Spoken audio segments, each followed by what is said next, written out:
And a pleasant good evening to you and yours, and welcome to the Brevard Sports Network and a special presentation of Saturday night EAFL football. Tonight we got, well, what looks like it's going to be a doozy of a matchup. They're already arguing and chirping at each other from across the field, and we hadn't even flipped the coin yet. And it's between the Central Florida Colts and the East Coast Sharks, two teams that are locked in a playoff spot. The Colts are locked in at a 2 seed regardless of what happens here tonight. The East Coast Sharks, they got an interesting scenario here. If they win, they're a 1 seed. They lose, they could fall as far as a 3. Now, tonight I've got a special broadcast partner with me. He is an offensive-minded guy, if you will, the former offensive coordinator for the Satellite Scorpions, and a guy that many of you know from Merritt Island youth football all the way up to now 7v7 Elite. And please help me welcome to the broadcast tonight my good friend Nick Donahue. And Nick, welcome to your first adult football league game. It's a pleasure to have you here. What are you looking forward to seeing here tonight? I'll tell you, I'm just excited to be here, to be honest with you. You know, to see how these grown men compete on a regular through a full game, is going to be very interesting to me. Now, you look across that list, that roster, and you know quite a few of these guys, and so it's going to be a good time here tonight. Now, of course, the Sharks all year long have had tremendous sponsorship, exotic paint. Brevard Discount Transmission, Stargazer Embroidery, just to name some. We'd also like to thank Marine One, Michelle Mulkey, a family lawyer, and Controls on Demand as well. I have no idea who won the toss, but all I can tell you is who is kicking off, and that's going to be the Central Florida Colts, and we are getting ready to get underway here. So 6-3 against 7-2, I should say, and we are ready to go. Total leather kick was going to go out of bounds, picked up across the 30-35, and he's going to step out of bounds. That's a good run back there by Amos Brown. I probably let the ball run out, but I guess he thought he could probably pick up a little more. That would have been 1st and 10 at the 40. Now we play a rules of a little bit of NFL, a little bit of college, 15-minute quarters. Caleb's not here, so I'm not doing the clock. When Caleb gets here, eventually, if the game's not over by that point, he can do the clock. I'll be more than happy to tell you how much time is left. The Sharks offense takes the field, and Nick, the one thing this offense has done is, it struggled the last time I saw them out here. We were talking to the defensive coordinator, Mark Barton, before the game, and a couple of weeks ago when we did the game, it was literally the defense that outscored the offense in this one. But it is 1st and 10. Your quarterback is Johnny Wainscott. The I formation. Wainscott turns. Nothing fancy about it. Straight up the gut for a gain of maybe 2. So it'll be 2nd down and 8. The old I formation, Nick. You don't see it a lot anymore. I actually run that a little bit, and that's kind of nice. It's good to see, huh? Any kind of forward progress on 1st down is huge. 3 yards, 4 yards. I mean, it looks like they ended about 4 on the carries. Yeah, so. Very generous spot there. So 2nd and 6, and again, nothing fancy. I formation.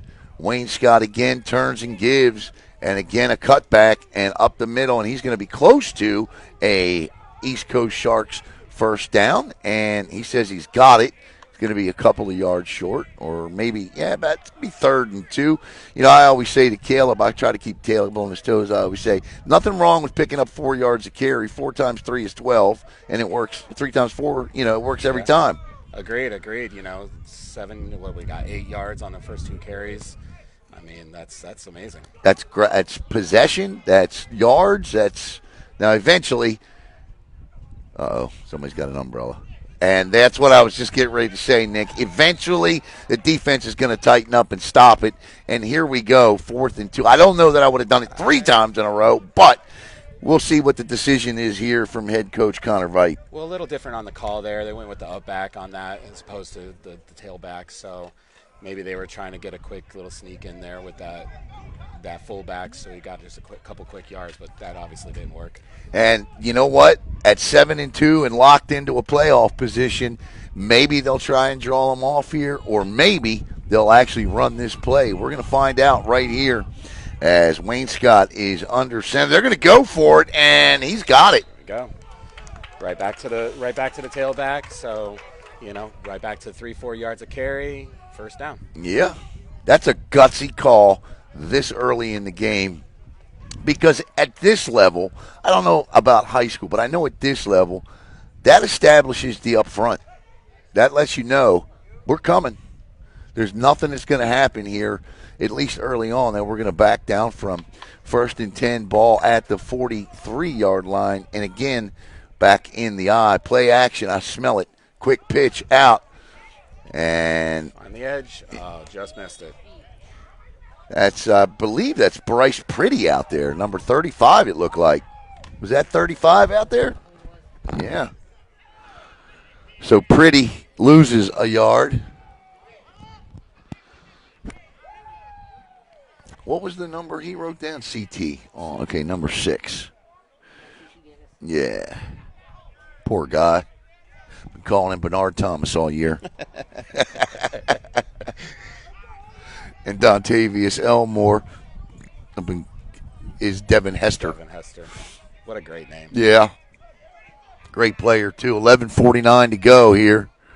And Wayne Scott, he just kind of throws this one up, and he's open. That's a good play there. That's just, Nick, that's just a matchup of size there. They just saw a matchup they must have loved on that previous down to just go right after it like that. Quarterback threw it off his back foot. Just kind of said, hey, I'm just going to get the ball out to him, and I'm going to let him do the work. Nelson Compare on that one, and Compare was twice the size of his DB, which was Marquise Parker. Parker didn't have a shot to knock that thing down. No, not at all. I mean, he almost posted up there just to get that ball. It was like he was going for a rebound he wasn't getting. And Wayne Scott, again, it's youth football night here. I see some Space Ghost Panther jerseys in the house. That's a shocker. Carry up the middle. And chirping continues. 10:45 to go. 2nd and 6 now. Again, another 4 yards on a carry like that. That's really big time. Denny Quitant just checked in. He's checking out now. I'm looking at these uniforms. They almost look exactly like the Indianapolis Colts uniforms. It's scary. Identical. I would say identical. Offsides, free play. Oh. I don't see a flag. I didn't see a flag either. Okay, so free play for Central Florida because that's definitely offsides.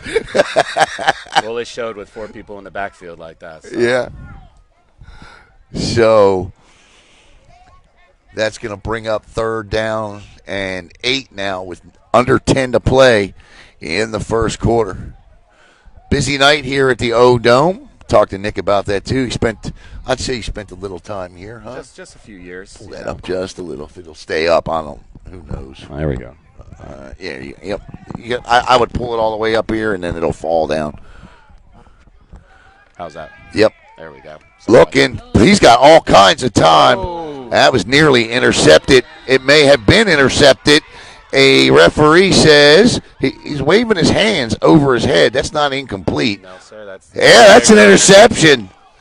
So, last laugh is on the Sharks, says Marquise Parker, because he was the one that was picked on, and now he comes up with that ball somehow. I'll tell you, he must have bobbled that a couple of times off the back leg or something. For him to catch that ball was pretty amazing. A David Tyree type of catch. Here, do this. Switch headsets. Oh. I'm just going to crank this thing up. There we go. All right. Can you hear me okay? I can hear you, yes, sir. All right. Showing my newbie here. That's all right. So it's 9:27 to go, and a drive killer that is right there. And the quarterback is number 12. I've got 2 number 12s. And That's a good stop by the defense. It's Jose Trevino is the quarterback for the Colts. The other number 12 is Nathan Bryant, the defensive tackle. So Jose Trevino gives off, and it's a gain of just one. First quarter action from the Odom. You know what, Jerry Odom. This place, a lot of good history here, Nick. Lot of history. You know, this town lives off of their history. They love it. 2nd down and 8. Trevino from the gun. One back in the backfield. He's looking to throw. He ducks. He actually tripped or slipped or something there. Doesn't matter because it's a sack. Ball came out just a quick second there. He almost lost it completely. He was able to take it back, but still got taken down to the ground. Now he looks like he knows what is going on in terms of, you know, the way he's back there and dropping back, and so we'll see. We got a timeout on. Did he get hurt there or what happened? I don't know. Now I'm wondering. He might have slipped or. Yeah, he may have turned over. Yeah, he may have turned over an ankle. Because he is down. Trevino is down here. This could be a big deal for them, and I know they're locked into a number 2 position, but you can't lose your quarterback. Can't lose your quarterback. So we will see. That would explain what happened on the play, and he needs help off, and he's not putting any weight on it. So that's unfortunate. That's a shame, as the Colts are going to need a new quarterback here, and it doesn't look like. I'll have to go down to the sidelines and ask Leslie Visser here in a couple of minutes, but it doesn't look like he's going to be returning. Huh? No, Leslie Visser is the sideline reporter for CBS.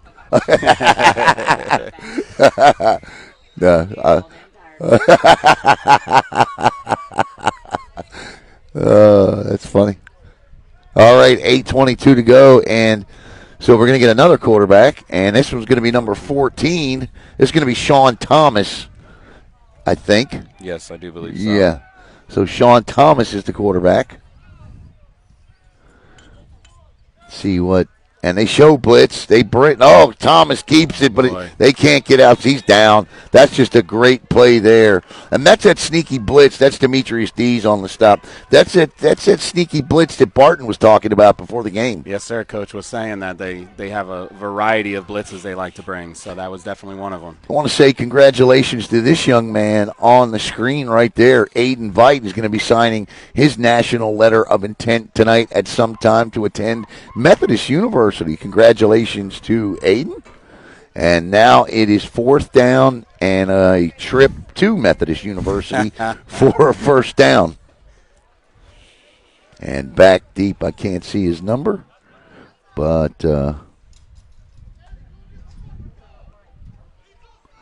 and a crazy set of circumstances already here, and yeah, the shoulder pads are coming off for Jose Trevino over there. He is not coming back. Not a bad punt, and that'll be fielded at the 40. And nice, that's just great coverage.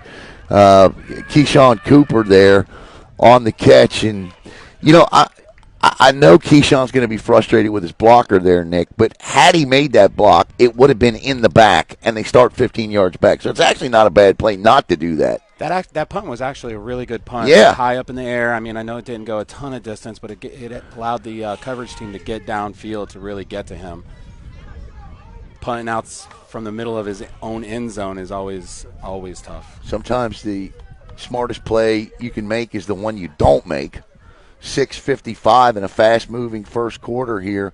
Johnny Wayne Scott brings them back out and looking to amend for a first possession interception. That was just a good play. That's a false start and a half. And that'll back them up 5 yards.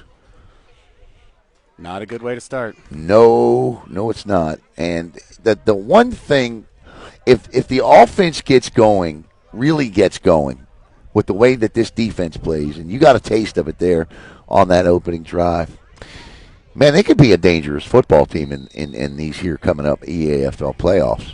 Well, when you run the I formation, you're essentially daring the defensive line to stop it until they can't. Yeah. So you just keep pounding it down there in the middle, and eventually, if they stop it, then you can work around it. But until then, just keep doing what you're doing. Yep. Keep your eyes up front on Jaquette Ross. He is number 56, and that's a nice carry there on 1st and 15. That's C.T. Davis. Kind of got outside on that one. Actually, he picks up the first down. Well, did they call a false start? Or did they call offsides? That was 1st and 5. I think they called offsides. I was just thinking the same thing. Yeah, I think they called offsides. My apologies on that. So it's 1st and 10. Pay attention, Alan. Wayne Scott. That's offsides again. They're trying to get in there and get an edge on a run blitz, it looks like. But coming off the edge was Sean Eck, and that's going to be 1st and 5 again.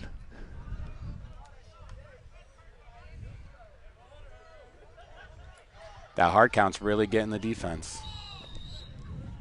Wayne Scott's done a nice job with that count this year. 5:41 to go.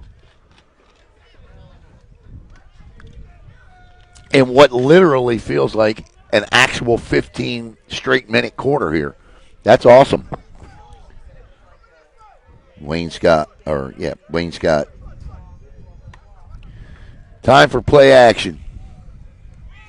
Trying to get that edge. Quick pitch. Kicks it out. And there you go. The play they couldn't get back on the opening drive to that edge. This time they get to work as Bryson Pretty gets outside, and now it's going to be inside the exotic paint red zone as the East Coast Sharks will have 1st and 10 from looks to be about the 14-yard line. That was great effort by the running back. He had to take that all the way out to the outside of those numbers. Almost got clipped 2 or 3 times throughout that run. It was a great effort. Yeah, it's not easy to get out there. And here go the Sharks. And again, it's been nothing but that I formation, and this is straight up the gut. And that is Jeremy. I think that was 15 on the carry that time. It looked Number like 35. 35. Okay, so that is again, yeah, Pretty again on the carry.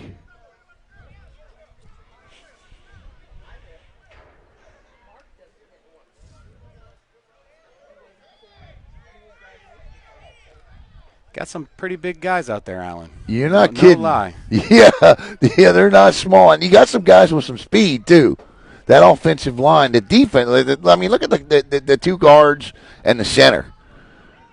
Pretty, 2nd and 9, quick pitch this way. This is Compare. Compare gets outside, kind of rides the flow there, or is that CT? It's either that's CT Davis outside. Not Bernard Thomas. Right, CT Davis. So still inside the exotic paint red zone here, 3rd down and 7. They can get a first down. 3:20 to go, clock running, 1st quarter. Alan Slaughterzinski, Nick Donahue with you live from the O-Dome here tonight. Final regular season game for the Sharks. Playoffs set to get underway here coming up. 3rd down, and he's going to look to throw, just throws it up. And did he catch it? Touchdown! East Coast Sharks. He throws it up, Nick, and they came down with it. I'll tell you, Alan, looked very similar to the first drive play. That is, I believe that is indeed Nelson Compare that just went up and took it away from everybody on that one. And with 2:56 to go here in the opening quarter, the Sharks get on the scoreboard 6-0. I liked it. My only recommendation, coachable moment on that play would be for Wayne Scott not to bring that ball from his hip. He's got to plant that back foot. He's throwing off of his front foot, falling back both times. So, yeah, Wayne Scott up 2. Well, actually, are they going to go for 2 here? Or? Yeah, it looks Yeah, like it. yeah. Looks like Well, it's yeah. power formation. Big Nelson compare, and the big power, as Nick alluded to, compare. They bring straight up the middle. They picked it up, but he stumbles, still on his feet, and they will not get it. Boy, no it was good. Close though. Yeah, 2:56 to play in the opening quarter, and it's 6-0 Sharks. We're going to step aside. We'll be right back here on Brevard Sports Network.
All right, welcome back. Here is the Sharks with 2:56 to play in the opening quarter. Lead it 6-0, and away this goes.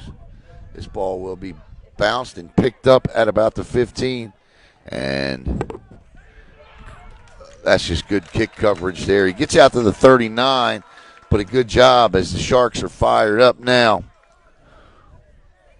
Coach Barton's bringing back out the defense, ready to put another hurting, I think, on the. Let's see here, and look at number 10. He's pretty tall. I thought he was coming out as the new quarterback. Could be.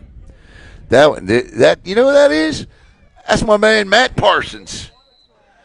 Matt Parsons is the quarterback now. Matt, of course, spent some time with the Space Coast Tar Heels, and Matt is your new quarterback. Matt likes to chuck it. That I promise you. Matt looks like he might be about 6'3", 6'4". Yeah, he's a tall guy. Yeah. Played some arena ball. Parsons gives, and oh my goodness gracious, Nick. That's what you call point of contact. That was awesome.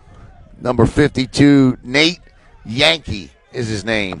That's the guy who planted the back on that one. If the defense wasn't fired up, they are now. I Yeah. can promise you that. My goodness gracious. And unfortunately for the running back, the high snaps what made it all possible. That split second. And Parsons now with a 5. Well, he's got one back in the backfield. He's got 4 wide receivers. Parsons directing traffic. He's the quarterback's sort of offensive coach for this team. And that's just a horrible snap. Parsons just gets rid of it. And the offensive lineman knocked. That's got to be some kind of a penalty, right? Yeah, there's flags. Yeah, absolutely. I mean, first of all, you can't throw it to your offensive lineman. Second of all, if he batted it down, that means it did not get back to the line of scrimmage. So we got all kinds of things going on here.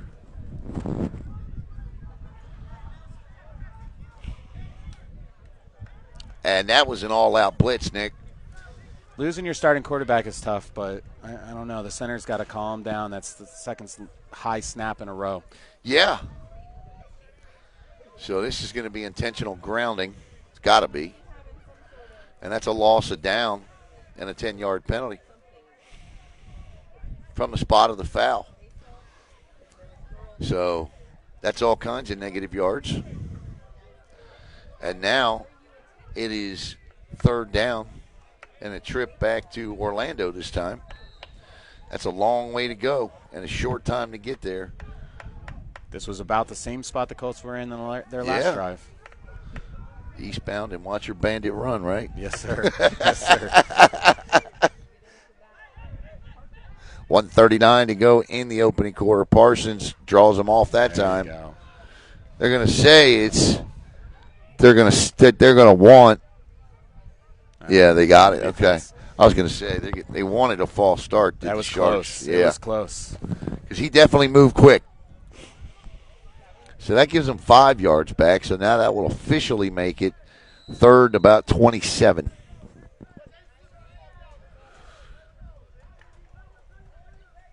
I will say this, having watched Matt play for a couple of years, he can throw it. A good snap in just a couple of seconds is Yeah. what he needs here. Five wide receivers. This is spread formation. Parsons. And that time he just throws an incomplete pass, rushed it. And now it'll be fourth down and 27. My goodness, Sharks defense has come to play tonight again. Doing everything Coach Barton said that they would do. I liked how I always like talking to coaches before games. That's why I walk on fields before high school football games, because I want to know. The first thing a good coach will tell me is what I screwed up the last time I broadcast. And he was telling me, that's not a corner blitz we do. And I said, well, it's certainly. He's like, yeah, we try to make it look like one. And he certainly fooled me.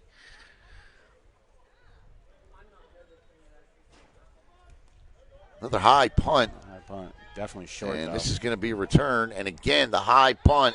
My goodness gracious. That can't do that either. That's 15 yards. So the hit that happened, let's talk about the hit that happened prior to it. It was nasty looking, but legal. The second hit, not legal. I don't even know what he would think to do that. That's Curtis Davis, who thought he was at WrestleMania. And I'm going to say this. I'm clapping for Keyshawn Cooper because Keyshawn, kept his composure and didn't do a thing. And Keyshawn Cooper just picked up 15 yards for his team. Not only did he keep his cool, but he also went and looked for the football instantly. Yeah. So the instincts are there for sure. Yeah. That's a good job.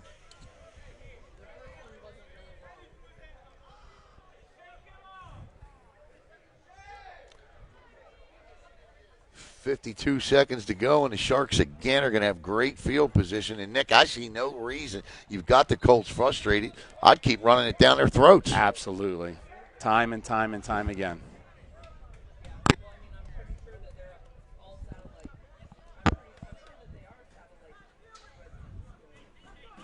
I formation again. Yeah.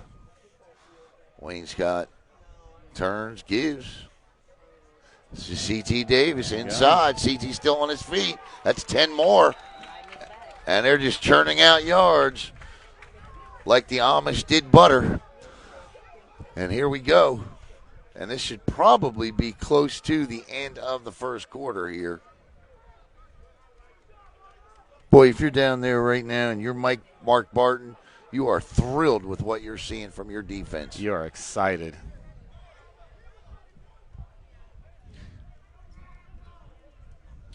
.17 seconds to play in the first quarter.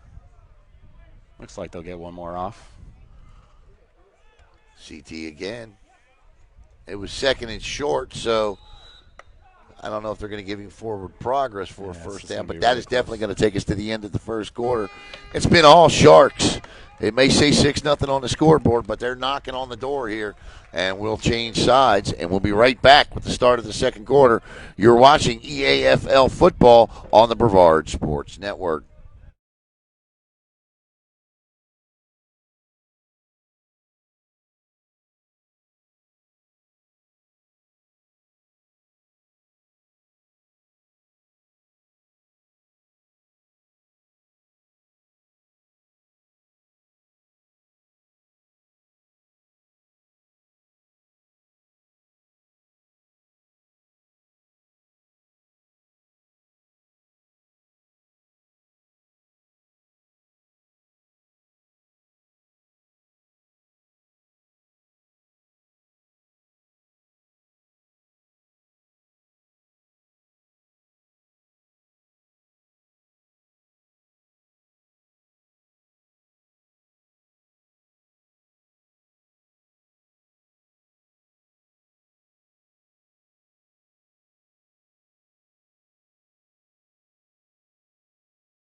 All right. We're getting set to start the second quarter, and it's third down and a short yard still here inside the Marine One red zone. Wayne Scott turns, and they lost yards on that. It's going to be fourth down. We got a flag on the far side of the field. That could be offsides, Nick. He was in there, that backfield, awfully fast. Awfully fast.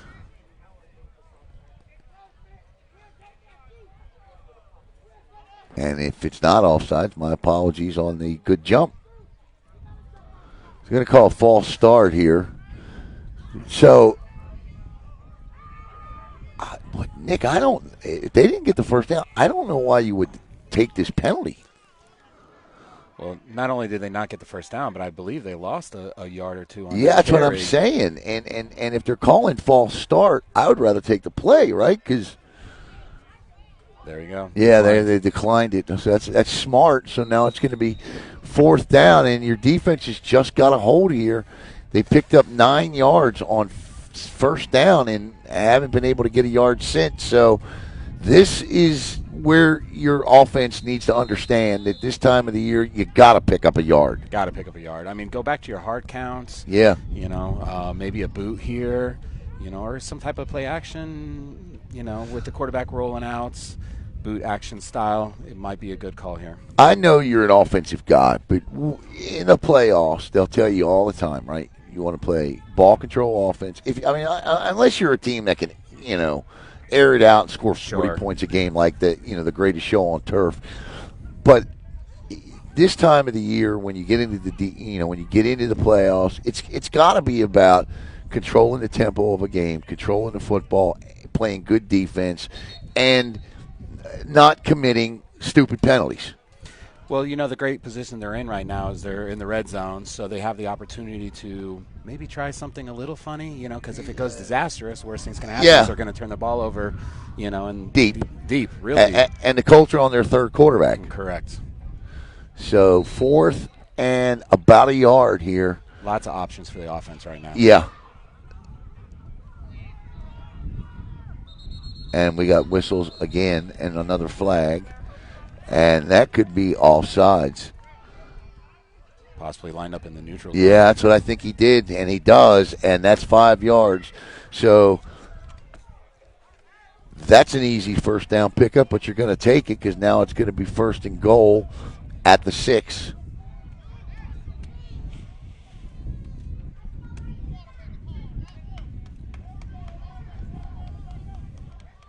So first and goal at the 6-yard line now. Boy, that's a tough pill to swallow for the defense. And it's frustrating. Such a phenomenal job for 4 downs in a row there, 3 downs in a row. For that to happen is tough. Yep.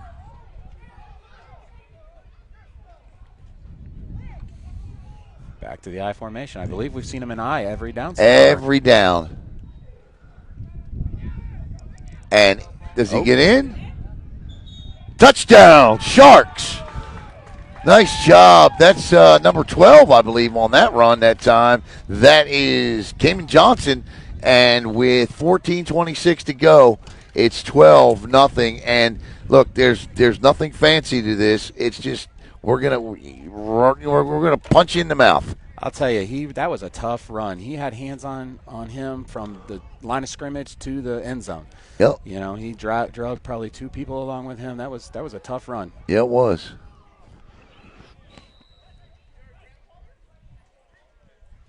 So 12-0 Sharks here. And the Colts got to be frustrated. And they're going to go for 2 again. This is going to be a direct snap to Compare, I believe. Yep. Compare going to just chuck it up here. And that's intercepted. But that is the 2-point conversion. So the 2-point conversion fails. The Colts lead it 12-0 here with, the Sharks lead it 12-0 here, my bad, with 14:26 to play in the first half. And I know Bridget and Eddie and everybody involved want to make sure that the sponsors are thanked for the terrific job that they have done all year long. For example, Exotic Paint for the finest paint service in Brevard County. Brevard County. Surrounding areas call Exotic Paint. Exotic Paint provides professional services, experienced painters, reliability, and they offer free quotes. Reach out today to learn how Exotic Paint can make your life more colorful. 321-387-8364. I also want to thank Brevard Discount Transmission and Stargazer Embroidery. There are more, and we'll thank them in just a bit as we get set for the kickoff here. And end over end kick, fielded at the 12. And this is Armstrong with it. Armstrong gets it out.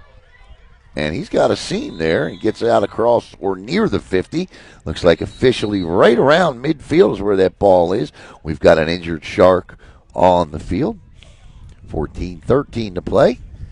I feel like the Colts really got to take advantage of this run back right here. This 50-yard line, by far their best positioning of the day, or night, excuse me.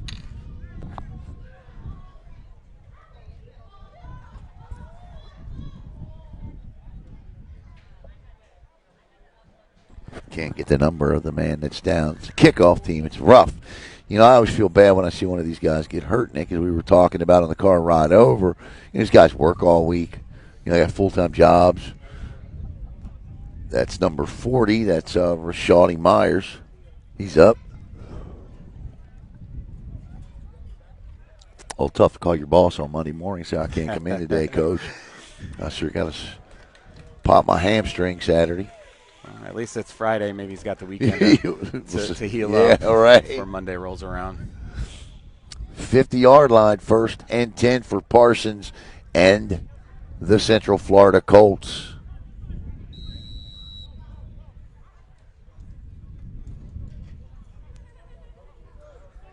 Right back to spread. Yeah, I mean, that's not a surprise, considering they've not been able to do anything offensively, and they can't run the ball. Parsons looks, fires, throws. That's the first completion of the night, and it's good for 7 yards out to Sheldon Pratt Jr. Actually, check it, good for 6 yards, 2nd and 4. That's just a little quick hitch. Yeah. You know, that's a great play to call for your quarterback. Let him get settled down. Nice, easy throw. You know, he just plants that back foot. Already knew who he was going to throw it to. I know a certain team in this area that says lives by throw the hitch. Throw the hitch. Mr. Javen Boggs. They love that hitch at Coco. How can you not? Yeah, 2nd and 5.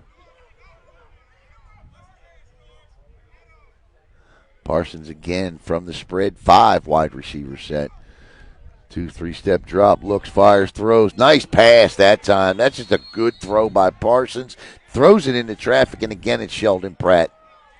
That's a great job by the offensive line. They really gave him a good 4 or 5 seconds to throw that football. Yep. He was able to, I believe that was his second read, so had time to move through the field. So now that's the first down of the game for Central Florida, and they're moving the football here. So now Mark Barton, see what he's got in his bag of tricks. He likes to bring the blitz. He likes to mix it up a little bit here, and I'm sure the fact that they just had 4 or 5 seconds to throw the ball is not going to make him happy. So let's see what he comes up with here. 12:30 to go, and again, spread them out, Nick. I'll tell you what, with the way they bring the blitz, you know, spreading them out actually is quite helpful if your quarterback can read where that blitz is coming from. And here it comes. That's the linebacker that I always thought was a corner blitz. And that's incomplete. And Parsons felt the pressure that time and had to get rid of it a little early, resulting in an incomplete pass. 2nd and 10. Well, you said it right, Barton. You knew he was going to draw something up to bring some heat. Yeah. 2nd and 10.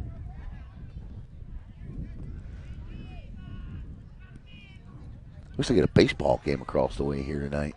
Merritt Island Baseball is playing tonight, trying to get to a regional championship game. Pretty important game. Yeah, pretty important game over here at Clint Hurdle Field. 2nd and 10 for Parsons. Again, spread out. Showing blitz. They bring it, and perfect time for a screen. But you know what? How well timed was that by Nate Yankee again? Unbelievable. They were beaten on the screen. They truly were beaten on that screen. But here came Nate Yankee. Parsons did a good job selling it, but Nate Yankee shut it down. He just read that the whole way. Yeah. You know? He saw that receiver come back like that, and he just knew it, read it from the get-go. That's a hard guy to account for, when you're throwing that pass. Obviously somebody missed a block. And it's 3rd and 12 for Parsons. He's got doubles left and right, looking to throw. Time to throw. Does throw into traffic. And is that Yankee that picked that off, or is that? That's Veit.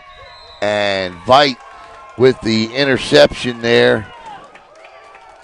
The Colts actually kept in an extra blocker on that, too. Yeah. That's just, Parsons just threw that into double coverage there. And that's number 54. That is Ryan Veit with the pick. He came across and grabbed it, and that'll kill that drive. And it'll be 1st and 10. Not only was that a great interception, but then he started conducting his blockers in front of him, telling them, hey, you go here, you go here. He was pointing them out the right ways, It was great. There's a lot of Veits on that sideline down there. Connor, the offensive coordinator. Scott's the head coach. Aiden is going to sign tonight. Straight up the gut. That's an 8-yard run. And again, the young man that's going to be signing tonight heading to Methodist is on your screen. It's Aiden Veit right there. The Titusville product going to be signing his letter of intent tonight. That's, a lot of people always ask me, Nick, what my favorite part of what I do is. That's it right there. Amen. The signings and watching these student athletes go to the next level to get an education and to play. That's the best part of my job.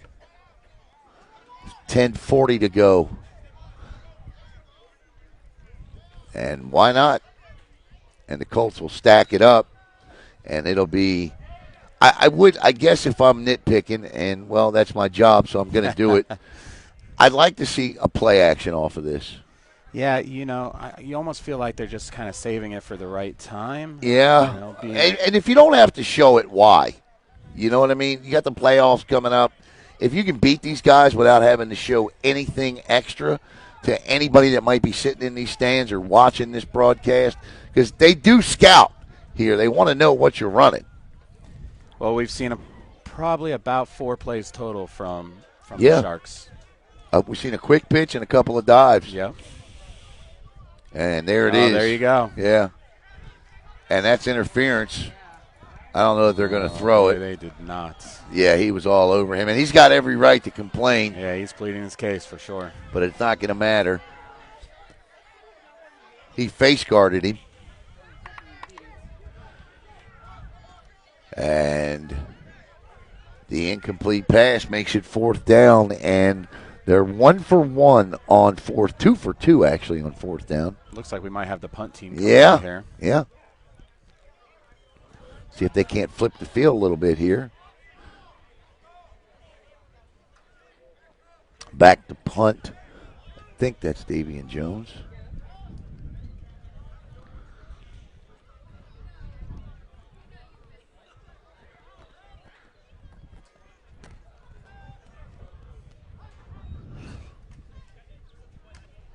Beautiful. Oh, that's great. That is great.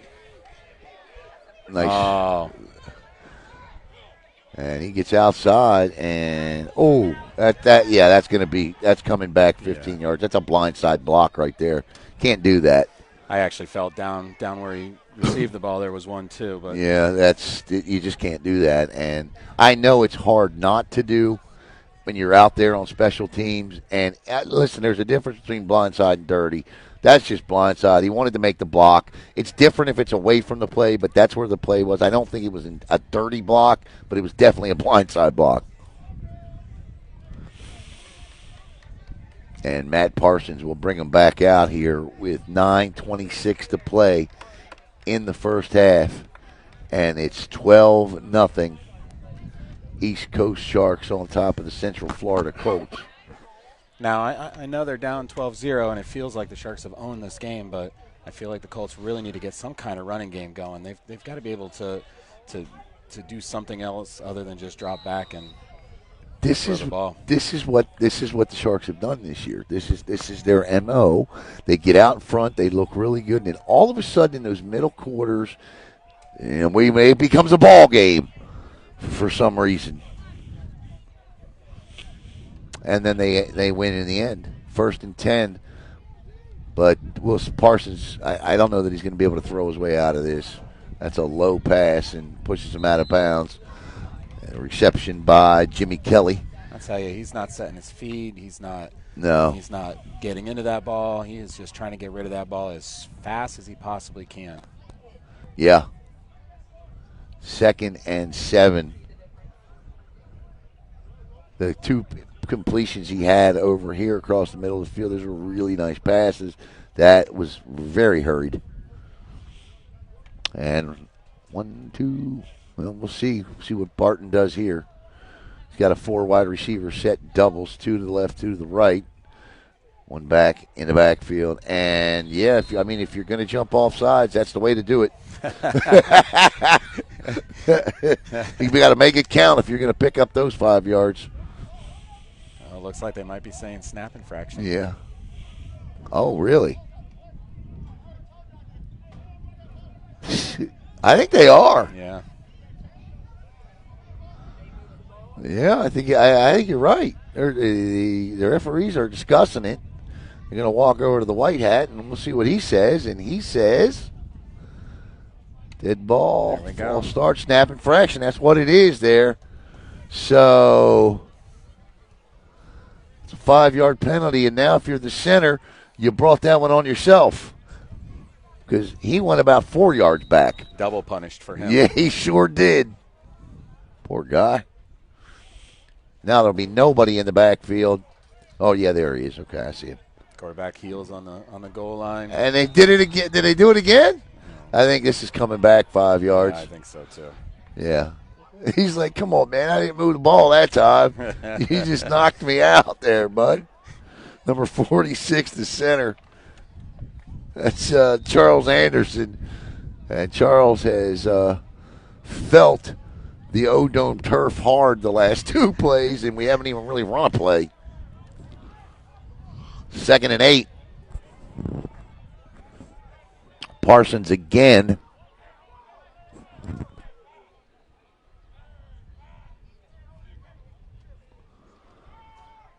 Nice throw that time, and that's on the receiver's got to catch that ball. Got to catch that ball.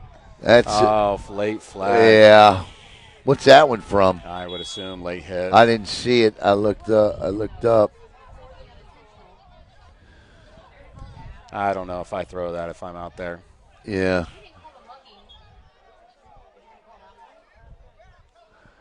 Yeah, sometimes. Yeah.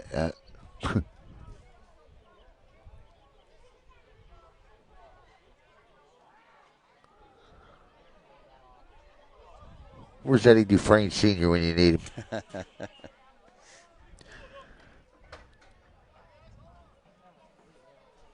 See what the white hat calls.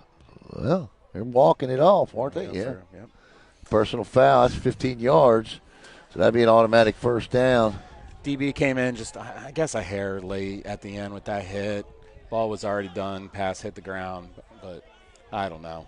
Yeah. Such a bang-bang play that I'm not sure if I call that. Yeah. So it'll be 1st and 10 at the 25 now.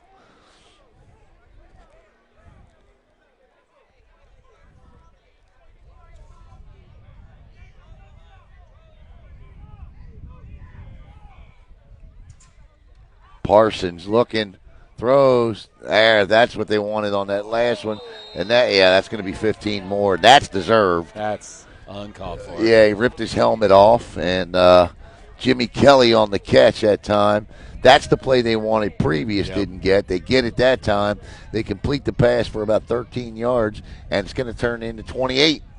I'll tell you, the difference between him setting his feet and those quick passes that he's trying to do is just a world of a difference. They are, aren't they? Yeah, that's can't do that. And they're back out across the 50-yard line. This drive started at about, the 12, and they're across to the Sharks' 46.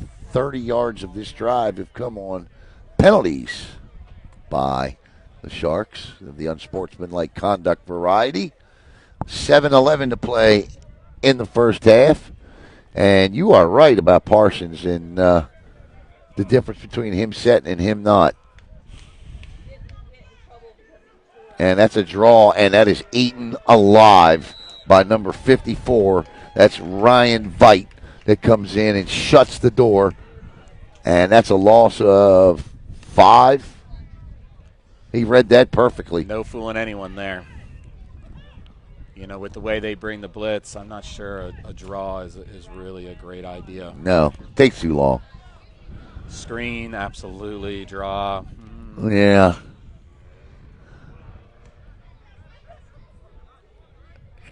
Actually, a loss of 6, so it's second and maybe 7.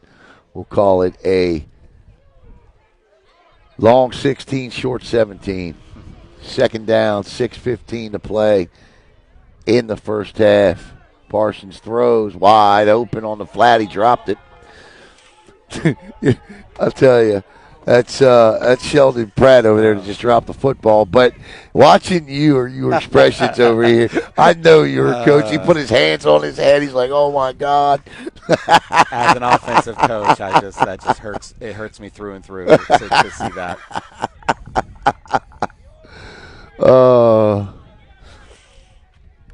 And I know it's killing him, I'm sure. Mm-hmm. You know, he knows he makes that catch 99 out of 100 times. And he's got nobody around him. Right, nobody.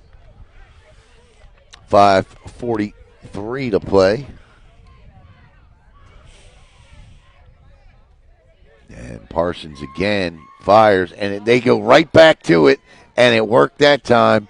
This time, Parsons throws the football out to number 11. That's Kevin Linsefort. And all they did was throw the ball to 11 instead of 9 that time. But that's the same exact play. Same exact play.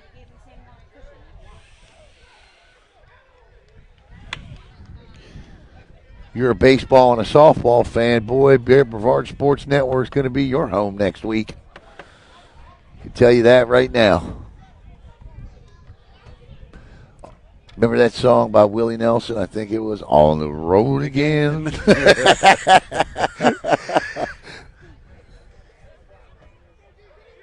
Between baseball and softball in this county, there's some good ball being played. You're not kidding.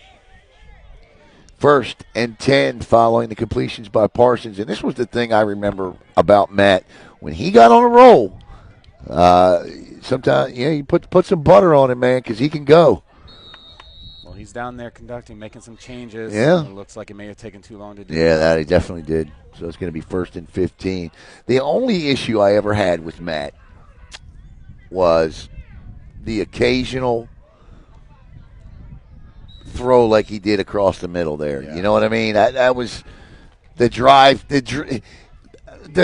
killing interception. You know, there are different types of interceptions. You know, some quarterbacks seem like, you know, my guy in Baltimore, Lamar Jackson, right? When he don't throw a lot of interceptions, but the ones he throws are doozies, man. Well, you know, the difference of his throwing styles of when he's threw that interception versus hitting those deep outs, I mean, it's a world of a difference. Yeah. And there he goes again, and he throws, and he drops that one in the middle. Nobody there. And that is an incomplete pass. Incomplete. It felt like Parsons thought he was going to come more across the field there. Coming up at halftime, it would be absolutely nothing. The Sharks have stalled here in the second quarter. They scored 2 plays in on a straight quick dive and haven't done anything since. And this is a real opportunity. The Colts kicked off. they can get a touchdown here. They're going to get the ball to start the second half, and they're right in this thing. I mean, 12-0, they're Yeah. still very well in it right now. It looks like Parsons changing it up again. Yeah. Yeah, that's not everybody got the change. No, there. that's not a good pass that time, and you got to make sure if you're going to call an audible, everybody hears it, and they didn't. No, both those outside receivers still thought they were blocking. I don't know about you, but I know Parsons is I think he's the quarterback coach on this team. I don't know that I would be out there changing plays.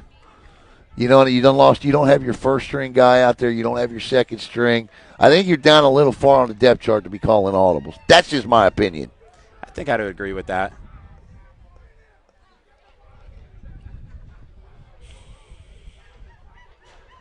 Parsons looking, fires. That's a good one.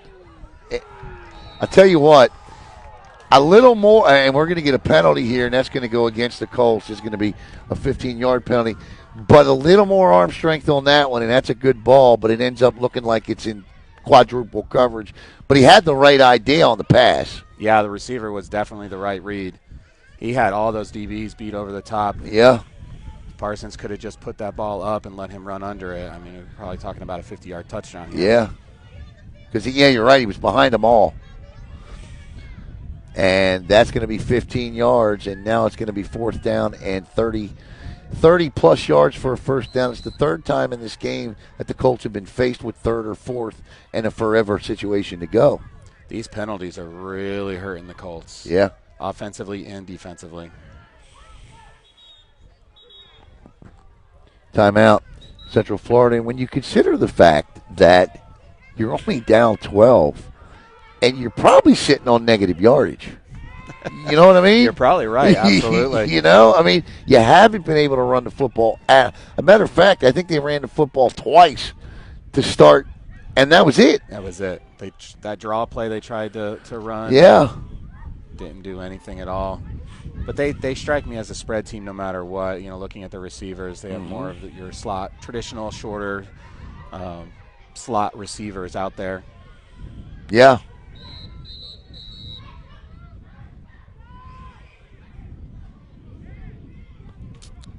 So I'm going to be talking to Michael Torres this week, and he reached out, and I think we're going to go do the championship games for the EAFL. I'm pretty excited about that. And that's in June, correct? Yeah, June, coming up June 22nd, so that'll be fun. 3:26 to go. And there is the snap for the punt, and that's not a good one. And they better touch that up. Takes even a worse bounce. I'm not sure why they're letting it roll backwards, but they do.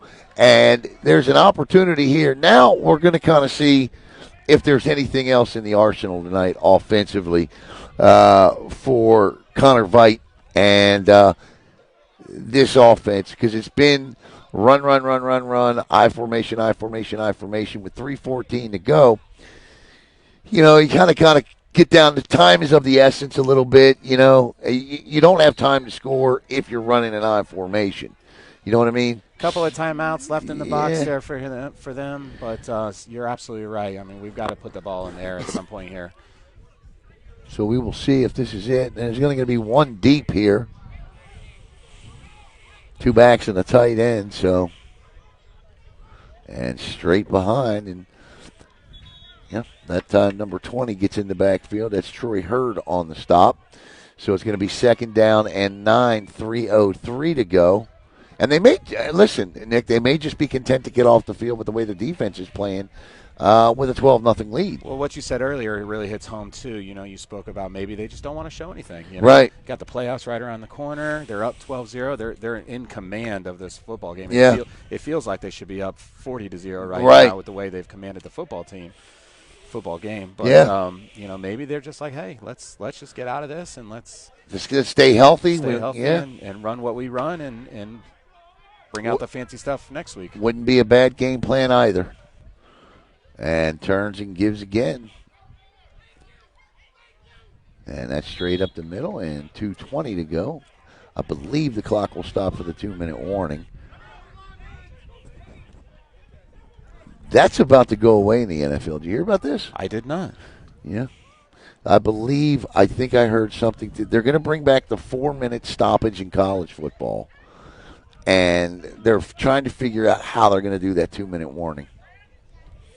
So in college football, they're bringing in. They're going to do it. Oh. No. They're going to. I heard they're going to bring back the 4-minute.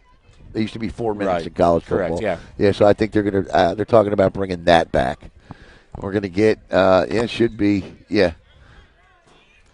I'm interested to see the new kickoff for the NFL this year. I'm excited about that. I'm very excited. I'm excited because it gives us another play. Yeah. Kickoffs have just been terrible touchbacks and nothings for a couple of years now. And it's almost like now there are guys on your team that you may not have kept. You know what I mean? Yeah. And now absolutely. can serve those roles. Yeah, absolutely. Because the team that masters that is going to do well. Being new to everybody. Yeah. Absolutely. And there's always one or two. Offsides. No. And I don't see a flag. I guess we're not getting a 2-minute warning, so less than a minute to go, and they're just letting them play it down here. And we're going to get a timeout by the Colts for some reason. The reason is it's 4th down and 6. That's a good timeout. Yeah, I like it. I believe that's their second, so Yeah. one more left. I mean, with the way they're throwing the ball, maybe they get another shot here, or maybe something opens up for them. And now a couple of weeks ago, it was right before the half, and the other team did this, and the Sharks picked it off and ran it back for a pick six. I suppose that's the chance you take with this. Sometimes it's just best to get off the field and lick your wounds at halftime and come back in the third quarter. As we get set here, and not a great kick, but no, it's going to go out of bounds. 38-yard line. Yeah. So 50 seconds to go, and here comes Matt Parsons back out to work what I can only assume is going to be a version of a hurry-up.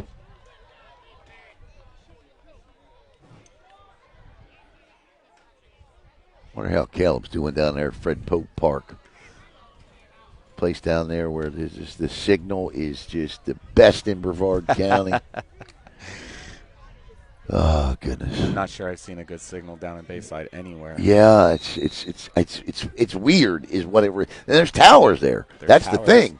And there's a lot of houses. Yeah, there's a lot of people that live in that area. I couldn't live there. Brevard Sports Network couldn't operate out of the south part of Brevard County with the way those cell phone signals are. We couldn't do it. There we go. 5 wide, no, 4 wide. Trips to the left. Yeah. So he's got 3 wide. Yeah, as Nick said, 3 wide receivers to the left, 1 to the right, and Parsons. They're 50 seconds on the clock here. Throws underneath, and that's what you wanted. But you got to get out of bounds. What he didn't do. See, that's actually not a penalty, Nick. It's really not. I listen. I know that a lot of people are going to look at that and say it's not necessary, but it's not a penalty. I had an official explain this to me. It's weird. It's strange. But it's not a penalty. I would love to hear that from the official because everybody that I've seen make a tackle like that has had a flag thrown on them. So I would love to hear that explanation. I saw it in youth football, and what basically how he explained it to me was it's all in the act of the tackle. He grabs him and throws him. I mean, it just – because I was livid there wasn't a penalty flag. And then when you know who it was? It was Roy Holbeck. Oh, okay. Roy Holbeck explained it to me. Roy's been around for about 100 years. Yeah, Roy, and so, but he says not every. It's a judgment call. Yeah, which a lot of these calls are. Yeah. So you look at something like that, it looks violent, and Parsons missed on that one because he had this guy right over here, 1-on-1 down the right sidelines. But again, he's throwing things short.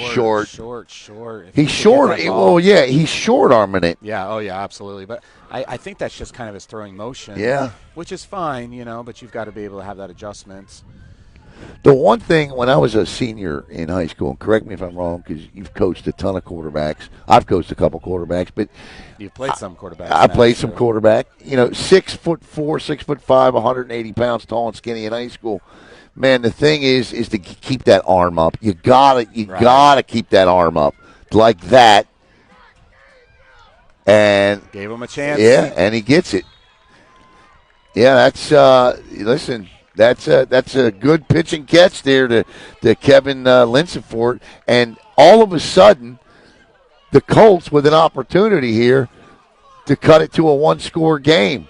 That time he planted his foot, he got his arm up, and he got some elevation on the ball. Looking to throw, comes back, he's open, and he overthrows him. They want an offsides penalty here. Yeah, that defender was running on. He must have crossed that line of scrimmage a Yeah. split second before that ball was snapped. Final play of the half coming up here. We got a timeout for the Yeah. Sharks. Trying to catch their breath after that last one.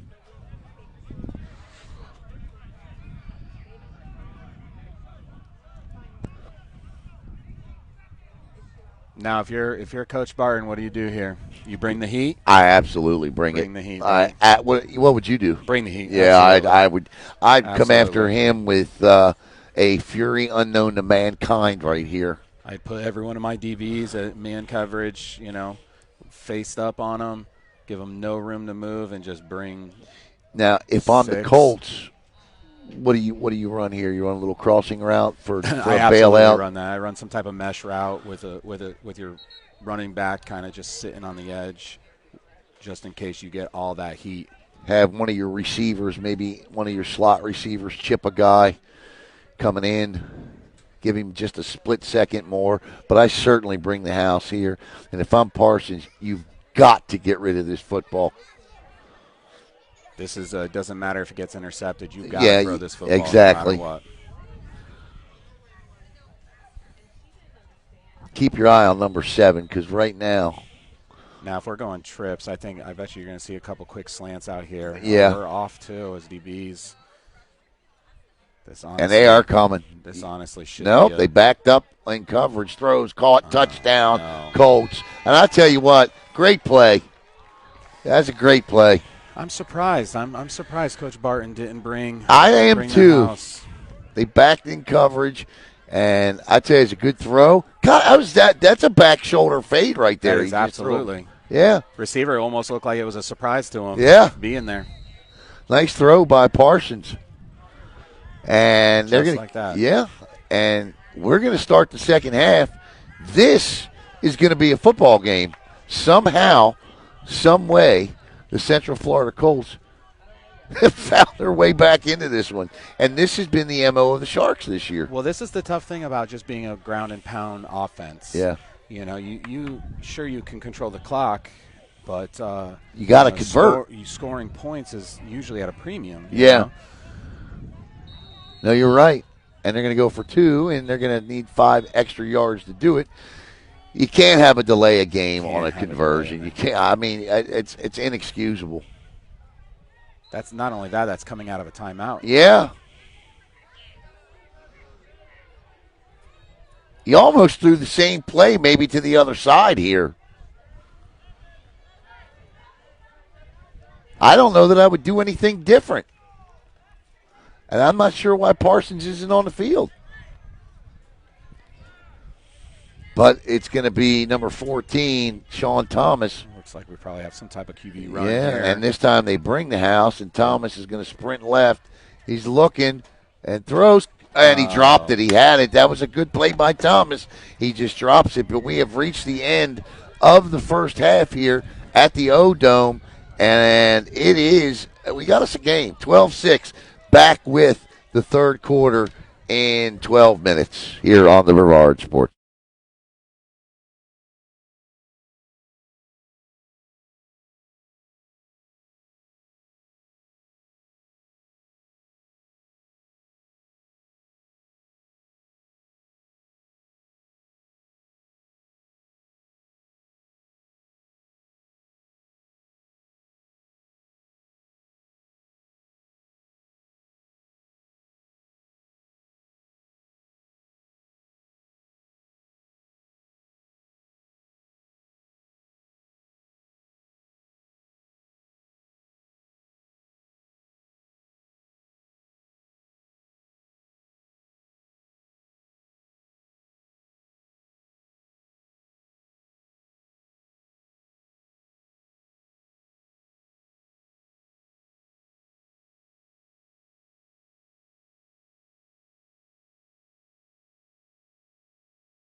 There's a look at Aiden Veit on your screen, and he's going to sign after the game his national letter of intent to attend Methodist University.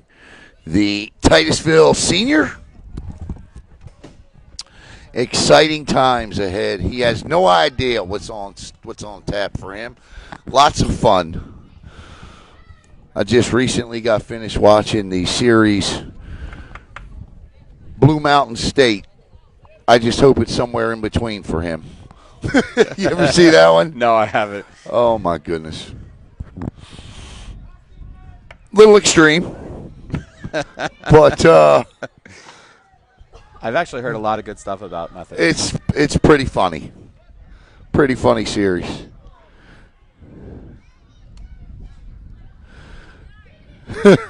Yeah. Yeah.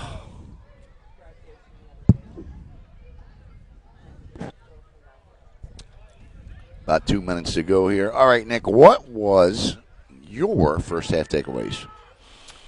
I definitely feel like the Sharks should be up about 40-6 right now. You know, just by the way the first half went, it just felt like the Sharks had full control. But you know, with their ground and pound type of game, obviously points aren't going to come flying off the board like that. But still, that's really a thing for the Colts, though. You know, they've got to kind of be like, okay, backup quarterback, well, number 3 quarterback, right? And, you know, only down by 6, ready to go in the second half. They get the ball first, am I correct? Yeah. I mean, you know. Got a chance here. This could really be a much different game here in about 5 minutes. Yep. No, you are right about that. And BSN has spring football on tap for you coming up. Thursday, we actually kick off with Satellite, Holy Trinity, and I believe Palm Beach Christian. Palm Beach Christian. Thank you. And then we'll do Heritage. We'll do Vieira, Bayside as well. We're going to be traveling to Atlantic for that one. So we got some spring football coming up. A lot of people want to know why we're not doing spring football reports. Well, we can't. Traveling to do a lot of baseball and softball. And look, that's a good thing when we have 11 teams between baseball and softball reach the FHSAA state tournament, and they go 7-4 in the first round. So that's a good thing to have 7 of your teams reach the regional semifinals. Wow, I guess I didn't realize the actual numbers of it. That's impressive. And listen, 2 teams got eliminated because they played another Brevard County team in the first round. Somebody had to lose. Somebody had to lose, right? So, all right, looks like we got some halftime shenanigans going on out here. And the Colts are like, we're coming. And so we're about to see here. I like the energy, though. I like the Yeah, energy. I do too. I do too. After having a first half where the Colts essentially got their butts pushed up and down the field, Yeah. to come out with this energy, it's pretty huge. Yeah. To get this ball, we'll see what, if any, halftime adjustments were made. Usually at halftime it's about healing when you're doing this. But we'll see.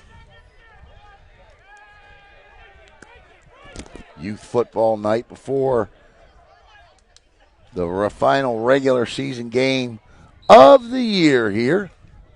I've seen some football players running around here in the stands. Yeah, you got Space Coast. I've seen Coco. I think it's all Titusville youth jersey. I've even seen some high school star football players roaming around. Oh, yeah. And here we go, starting half number 2, quarter number 3. That'll be fielded at the 12, out across the 30, 35-40, 45-50. And that's great field position for Central Florida. They've done this. They did this the last time they ran the kickoff return. So they'll start with the football right around Sharks territory here with 14:51 to go in the third. And got to do a little bit better on that kick coverage there. And here comes Matt Parsons and the Colts offense, which got clicking on the final drive before the half. The energy obviously showed right there on that kick return, taking it all the way to the 50. I think if you're Mark Barton here, you got to start going back after him again. I agree. It seemed like, you know, when he was making those quick throws, feeling like his life's in stake here. Yeah. That is when those interceptions came.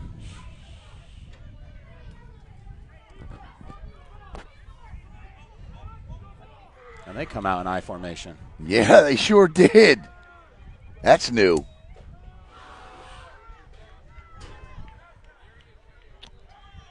And that's why they only did it once or twice, ran the ball in the first half, because that's the results it yielded. The ball carrier there was number 34, Ricky Rogers, and I couldn't see who was in on the stop. But nonetheless, it's no gain. I think Rogers really just needs to stick his nose in it right there, trying to dance around at the end. Had he just really gave it everything and just probably would have gotten 2 or 3 yards forward progression there.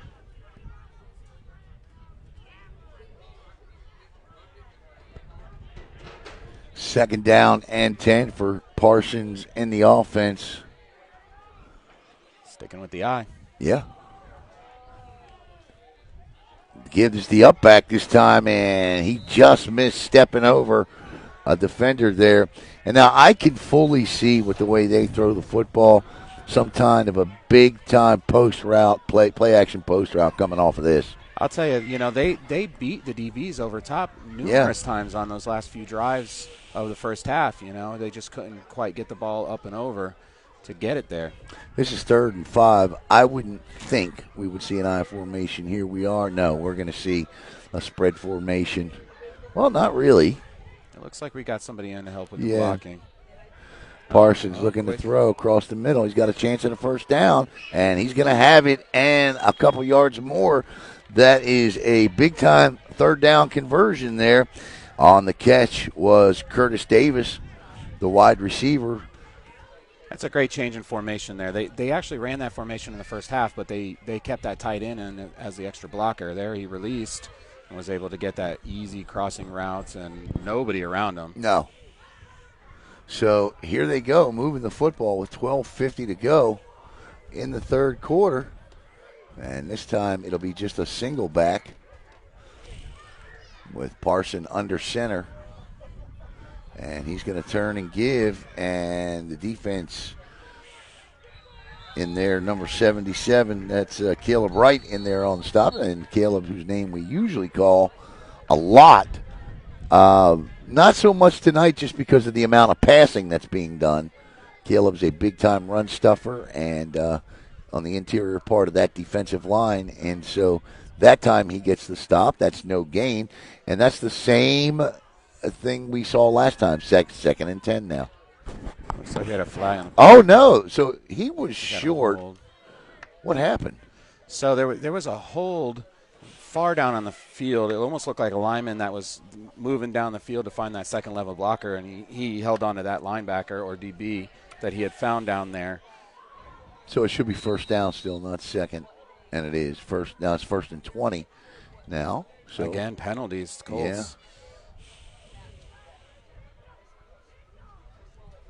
But an opportunity for sure here. With 12:13 to play, ball on the Sharks 44. Being first down, you're just looking for something around that 7-yard mark here. You know, you don't need to go and get all 20 yards. And here back. they come. There you go. No. That's the third one tonight. Yeah, not for him specifically. Well, but for the Colts. Well, and that's 2 for him. Is it too? Yeah, that's Marquise Parker, and he's got to hang on to that. He hangs on to that. He gets at least 10 of the 20 back. That's the old running before you catch it. He knew there was absolutely. nobody behind him. And this is going to be 2nd down and 20. And kudos to you there, Nick, because that's exactly what they just did there. They didn't have to have it all. No need. No, but they could have. They could have got a nice chunk of it. Yeah. They're liking this tight end on the line of scrimmage here. Parsons looks, fires, throws. Oh, that's a nice catch. That is a great What a catch, man. What a catch. And number 11. He made that big catch in the first half, too. Kevin Linsefort with the catch. He towed the sidelines there, and now he puts them in a position where at least they have 2 downs to make this. 2 downs right here. Because you're not punting this back. Not punting this right here, especially with the I formation ground and pound that the Sharks have doing in the first half. You feel comfortable going 2 downs here. So now you got 3rd and 8. And again, You don't need all 8 yards here. You may not want to put yourself in a 4th and 5 or 6, but you don't have to shoot for all of it. And they're going to pick great up 3 of it call. right now, or 5 of it right now. So it's going to be 3rd down and 3 now. And that's a big penalty against the Sharks. That's a great call using the Sharks, anticipation of wanting to get that blitz in there, right against them. It's huge. These are the kinds of things that must be cleaned up to go any further than the first round. Got to clean this stuff up. So it's 3rd down and a long 3, short 4 for Parsons and the Colts. Boy, this opens the playbook right Yes, open it here. does, doesn't it? Parsons looks, fires. Oh, great job nice job by Nelson Compare that time to get his hands up and knock the pass down. And now it's 4th down and 3. But you're losing. Big number 98's got to come out for a play. That's John Bryant, the offensive lineman. He's one of their bigger ones out there. Or no, he got up. Okay, he's 46 is coming out though. Okay. Charles Anderson. Yeah. So let's see what's in the 4th and 4 playbook here with 9:59 to play in the 3rd. Number 5's coming out too. Marquise Parker, who dropped a couple of passes. Keep your eye on number 11. He split far side. Lincefort split near side here is number 14, Sean Thomas. Parsons, blitz coming, and that's going to back him up 5 yards. So now it's going to be 4th and 8 again. It's a good job to force the movement. It's always a tough call to try to get the defense to jump on back-to-back plays. Parsons may try that here. You know what I'm saying? You may hard count him here to try to get those 5 back.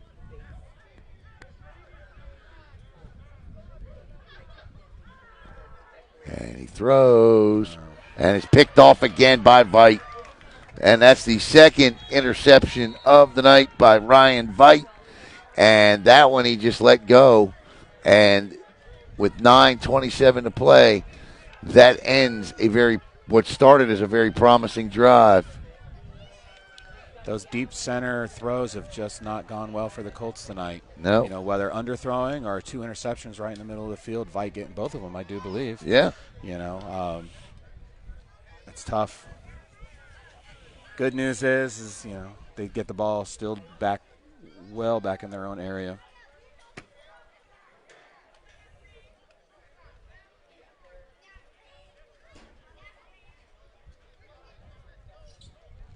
Still jaw jacking on the field out there. Looks like Veit's got a nice turnover necklace on right now. Yeah, that's a cool one they got. Yeah, that's nice. 9:27 to play in the 3rd, and this is the first time, other than a 2-point conversion, sort of a pistol look, Nick. Yeah, quick pitch, change of look. I like it though. Yeah.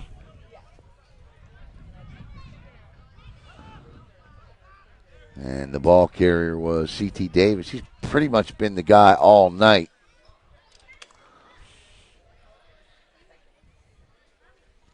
While it didn't look like much, it's a 3-yard gain, 3.5 yards maybe. On first down again, anything around that 3 to 4 mark on first down is a huge, huge deal. Keeps that clock moving. 8:50 to play in the 3rd. We're going 2-by-2 here. Yeah. And quick pop straight up the gut. Oh, my goodness. Great hit. Yeah, it was. Great technique. Lower that shoulder. Good pop. That was Troy Hurd that came in there. And I know Troy. Troy's a good ball player.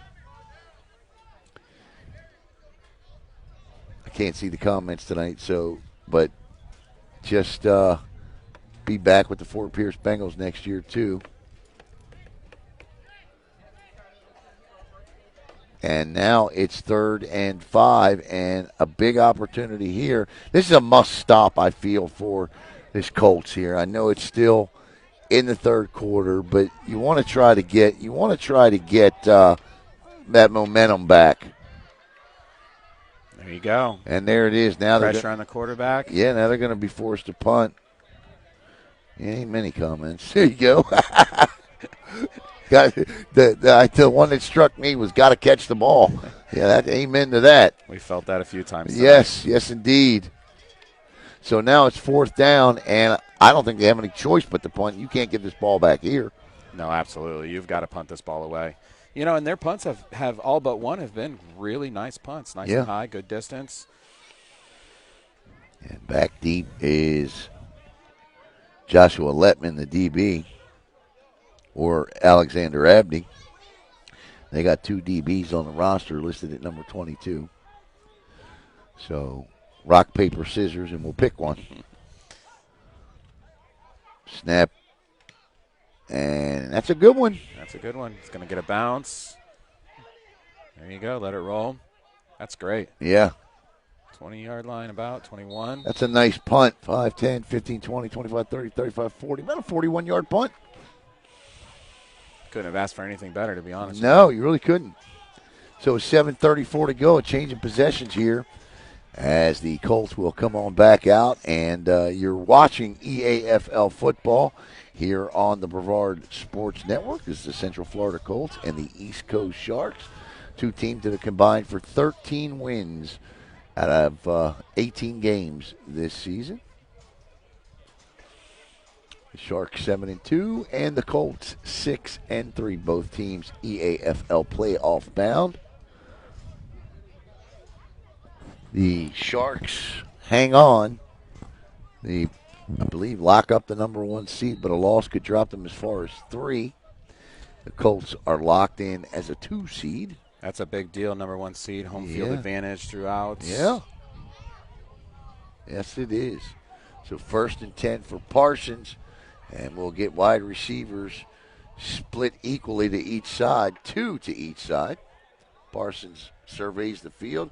Now a man in motion. Little sweep. And that picks up nearly 10, 11 yards. And there you go. Talk about a running game. 9 yards.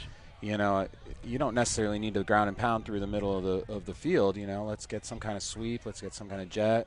You can just do a few different things just to change up the fact that you don't have to drop back and throw the ball every time. Give them a different look, if anything else, That was a well-timed play there. Now you're going to get 3 by 1 here. You're going to have number 5 is going to be in the slot, Marquise Parker. And 2nd and 1, and that's a quick pop to the outside, and that's going to be a Central Florida first down as Sheldon Pratt Jr. hauls it in. I'll tell you, that's a good call. The DBs have been playing off all night. They knew that 1 yard is all they needed to get, that quick throw. I've seen that play run on this field a couple times.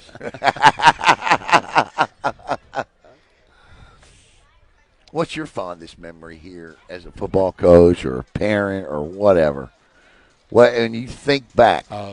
Is it the state semifinal? It is absolutely 100% the state semifinal. What a game that was. I mean, just to come down the way it came down, and such a great team that we played, who then the following year just dismantled us like we had never played football before. To come out of that game and to go to the state series was just amazing. But the game itself was just phenomenal. And the way you won it.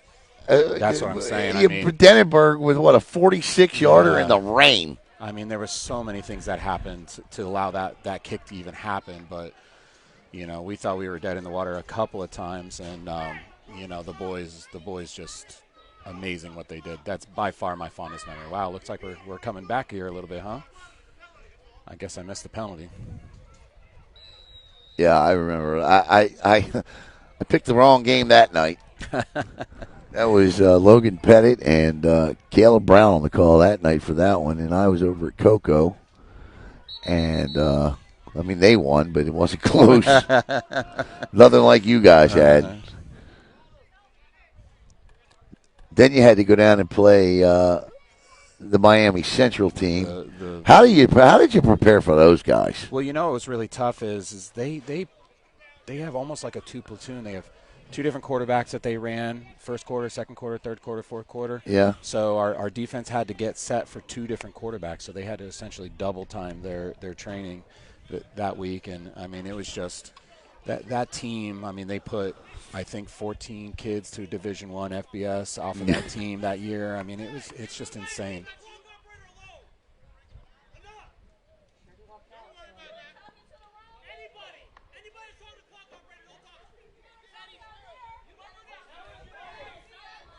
Well, the clock operator's left. So this ought to be interesting. That is wild, though, that they had that many different opportunities to be able. I mean, I remember standing on the field when you guys were playing them down there at that soccer stadium, and it was incredible to me how fast they were as a high school football team. Fast, oh my Lord. And you watch hours and hours of film for them to get ready for them, and the film just doesn't show how fast they were until you get there. And I'll tell you what, I'm so proud of our boys because they went down there and for half of that game, I mean, we could have easily been up, if not, really close for a lot of that. So kudos to them to going up against that team. Yeah. That team might go down as one of the best high school football teams in the history. Yeah, they were good. I'll give it to you guys, though. You definitely came out and played with them. Great setup offensively and defensively. Both Brian Helen and Tyler Murray, their knowledge was key to making sure that was the case. Yeah, no doubt. 5:34 to go. All right, we're good. As we get set to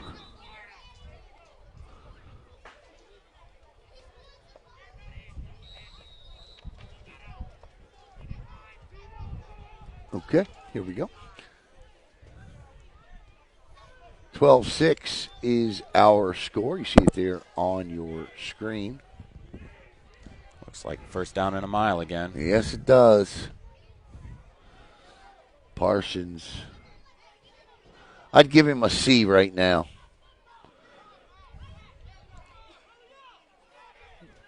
I know we've starting to beat the dead horse, but if he could just step into his throws and really plant that back foot, the difference has been just gigantic for him. I don't know how we can have a false. How can you have a delay a game coming out of that? Coming out of that. I mean, that's incredible. I'm quite confused here. Yeah.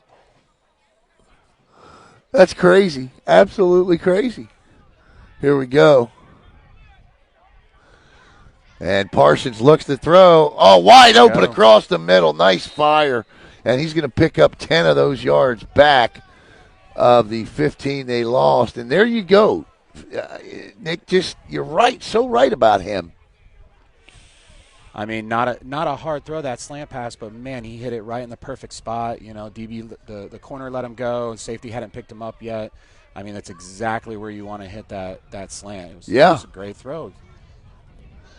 And now it's 2nd and 11, and now there's not as much pressure on you here. Maybe you pick up, try and grab 7 or 8 here. Yeah, back to regular football here, You're going to get 2 wide receivers to the left and 1 to the right. And there's nice. Oh, he couldn't hang on. That's on Matt. Yeah, that looked like Parsons read one thing and the receiver read another. The other, yeah. Man, I'll tell you what, though, the opportunity these outside receivers have in this game has been pretty grand. These DBs, these corners are really playing off. Yeah, a lot of cushion. 3:25 to go. You almost want to just keep taking advantage of it until they start playing up a little bit, and then you go over top of them. Over top, yeah. It's just 1 versus 1 ball game there, Yep. And that's what they're going to give you. They're gonna play that man.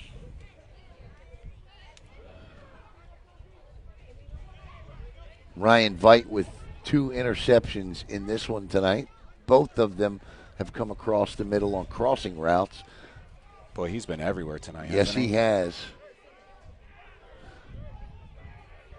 And here they come on a blitz. And he's got time, and he's open, caught, and he's got room to run out across the 50 to 40. And that's going to be 15 more. You can't do that out of bounds. And that's going to throw that. That's a foolish penalty. And first of all, let's talk about the pass. What'd you see there? They did have a defender fall down, although I'm not sure if that was the defender that was specifically tagging him. But what a great throw. Yeah. Just a hair high. But other than that, right in the right spot, right at the right time, gave him an opportunity to keep running with the ball, didn't even make him slow down. That's big time. These are some WWE-style tackles tonight. The only thing we're missing are tables and ladders. That receiver had to have flown 4 yards in the air straight from his shoulder pads. 3:30 to go. Wow. To their credit, though, each one of them has popped up like it was absolutely nothing. Yeah, yeah. Suplexed, and they got right nothing. up. It's I'm like, impressed. boom, I love it. It's great. I don't encourage you to keep tackling that way, but as a fan of the game, as long as they get up, okay.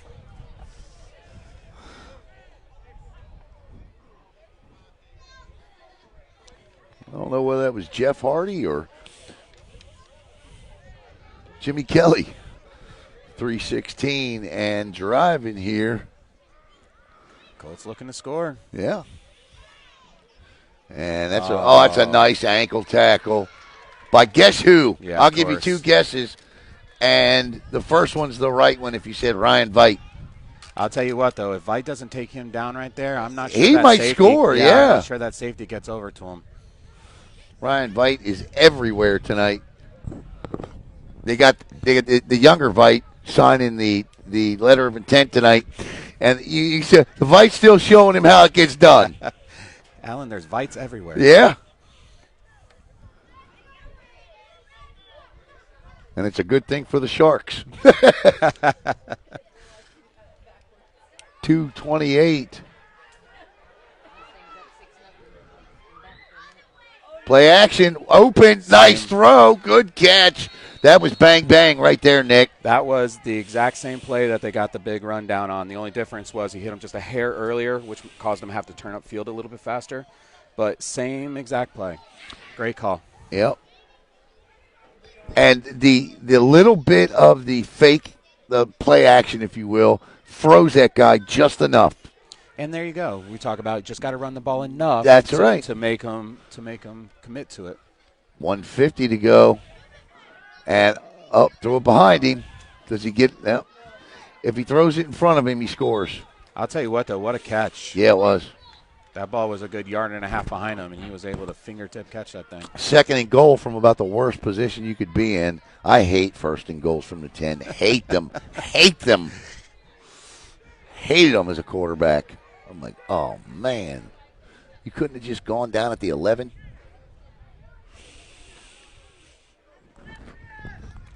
Twelve to 6, approaching a minute to play in quarter number 3. I think you attacked the outside receiver here again. You come saying, yeah, exactly, right? Yeah, exactly. Absolutely. Right over here. There's a lot of space right here.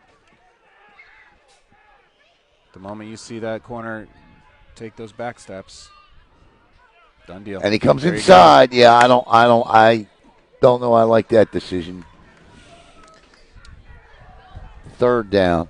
They got to score here. This could be the best they have. Although, Nick, I say that, but they're really wearing this defense down. It really has been a tale of 2 halves, right? It's felt way different in the second half than it has in the first. So 52 seconds to play in the 3rd quarter. The incomplete passes are obviously drawing out the 3rd quarter here. And it is 3rd and goal from about the 9. I think you got to watch the tight end here. Yep. And that could be offsides. If Yeah. it is, it's a half the distance penalty. So are they going to call a false start? I think the white hat assumed it, but I thought it was offsides. yeah, I think so too.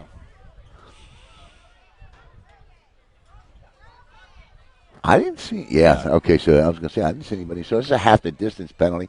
So essentially, it's a 2.5-yard penalty. So they go from first and goal to 8 to at about the 5.5-yard line. So here we go. It seems minor, but that's a big difference. It is. When you're talking about play calling. It truly is, because now your goal line playbook, a quick draw. Yeah. You know, and if you're Mark Barton here, this is where you didn't bring the house the last time that you need to. Well, remember they had the slot here run that quick little slant for the touchdown.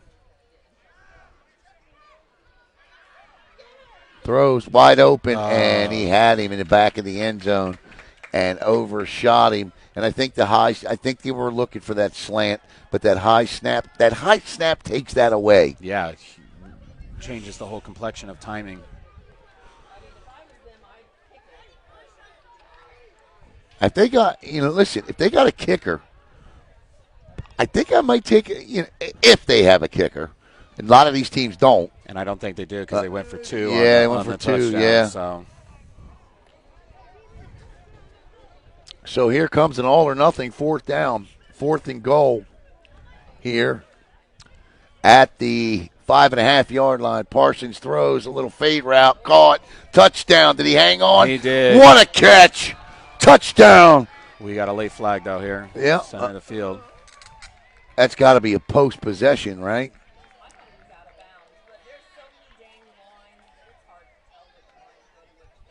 Let's see what the call is.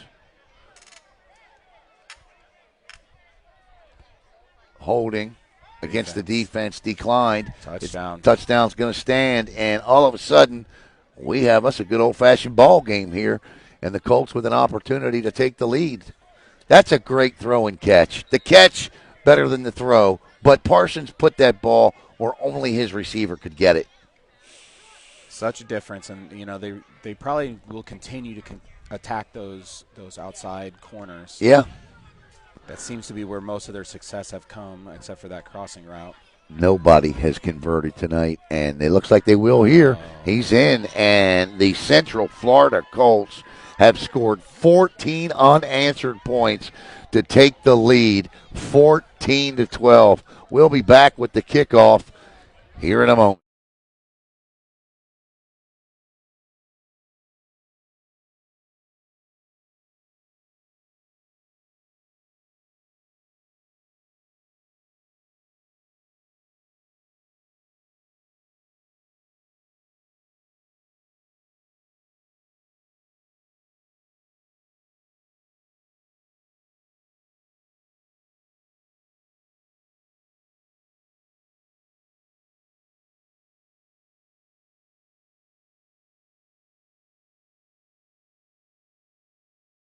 Two, one. All right, welcome back here. And listen, great point here as we were talking. And you made a really good point. And I know coaches don't like to question other coaches, but you mentioned that the blitz calling here in the second half much different than in the first. I'll tell you, the blitzes he called in the first were so impressive. Yeah. They came from different angles. They came from different people. They showed, they didn't show. It was impressive, and it seems like they've shown and backed off more times in this third quarter than they did the entire first half. Do you think that comes from having more of a respect for the guy throwing the football than going after a guy they assumed might be running something that they had prepared for? You know what? I would say yes. Yeah. But the success they had with Parsons, him, right? You know what I mean? In that first half was during those blitzes. No, I agree. They didn't come after him down here. Again, gave him time. You can't give Parsons time. I've seen him throw a lot of interceptions under pressure, and I've seen him do that when he doesn't have it. And a penalty after the touchdown is going to force a kickoff from the 20. And now the Sharks are going to be forced to have to do some things offensively that we've likely not seen tonight. Or maybe didn't want to do. Oh, look at this. And this is going to be ball out. Ball's out.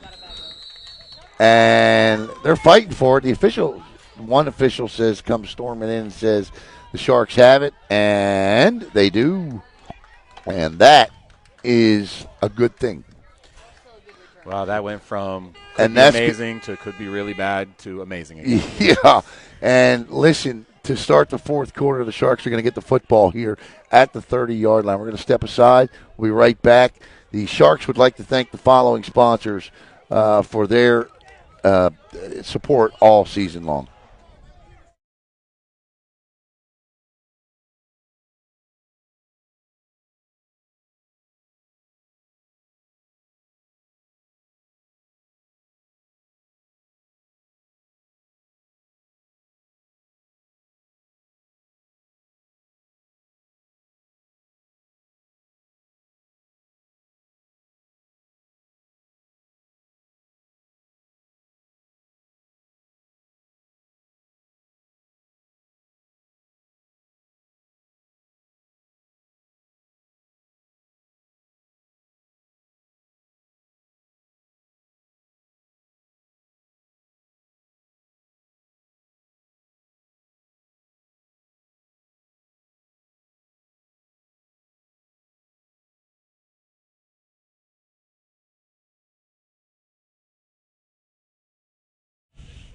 All right, fourth quarter here.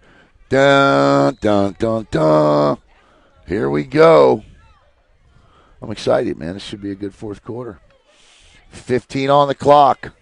Final 15 minutes of the regular season. This 15 minutes will determine where the Sharks play their first 15 minutes of the postseason. Quick give, and I like the run there. That's a sense of urgency we haven't seen from this offense on any type of a play for nearly 2 quarters, Nick. Totally agree. Different type of running style there, different play call.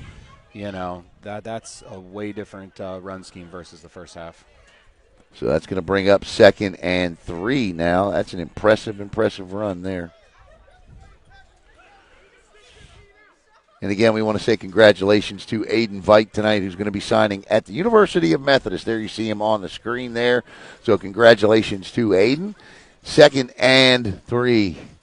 Quarterback turns, gives, and there it is again. And that's going to be a first down, and that's what you want to see. There you go. And if you're the Colts, and that's a good block up front, and again, Caleb Wright, now an opportunity to call his name again. But a nice job opening up a hole there. Ooh, looks like we got about 3rd and inches instead. Oh. Really? Yeah, I thought the same thing. There's no way a human being can know it's that short.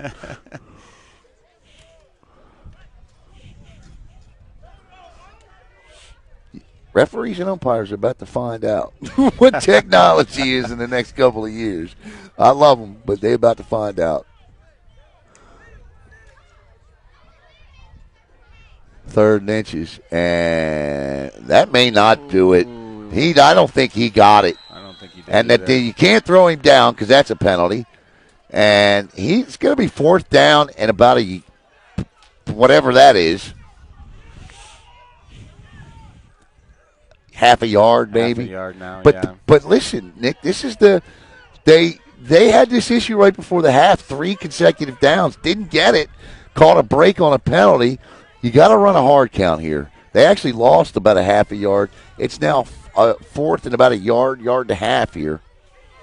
I'd go hard count here and tell my line not to move, maybe take a timeout, and then well, they're going to take the timeout anyway. Looks like they're going to talk it over. Hey, give us that.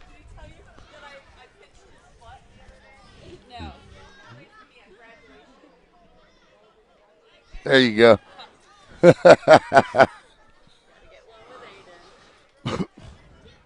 these for senior night, and so I was like, oh, I got to bring it tonight. There we go. We got him to pick. So this is going to be an interesting play call here. Because if you're the Colts, you think you know what's coming, right? Yeah, I mean, you got to imagine. Well, coming out of a timeout, though, there's probably a lot of things going through the Colts' mind right now. You know, you would think if you're going to call a timeout there, that means you're probably dialing up something a little bit different than you've done before. Yeah, no doubt. So here we go, folks. And who's to say that if the Colts don't stop this totally changes the complexion of the rest of this game. I formation, and, yep, the old, that's the first down. That's the old, what's it called, the butt. I just am not comfortable at any level of football referring to any play that's starting with the butt. I can't do it. I just can't do it. While you may not like the name of the play, that was a great call right there. It was. And, here's the thing that gets me. I always thought that was illegal. I never thought you could assist a ball carrier. It says it clearly in the NFL rules. It's a very fine line of what is considered an assist and what is not. Oh, I'll say. And there's the give. And the I formation. And, yeah, that's a gain of 4, maybe 5, 12:02 to go. I get this, and this is all well and good, but where it's going to matter is when they get inside of that 10. Clock stopped. Yeah, second, and I think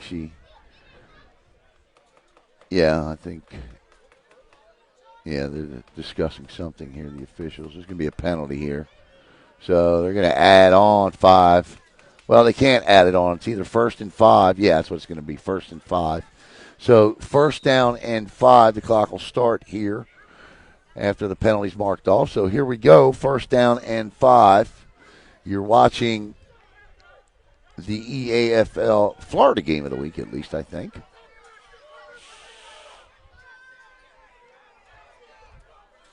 And got him again. I don't know, left tackle might have. Yeah, I was going to say the left tackle might have moved on that one. Guard, somebody over there may have moved. Question is who went first? Yep.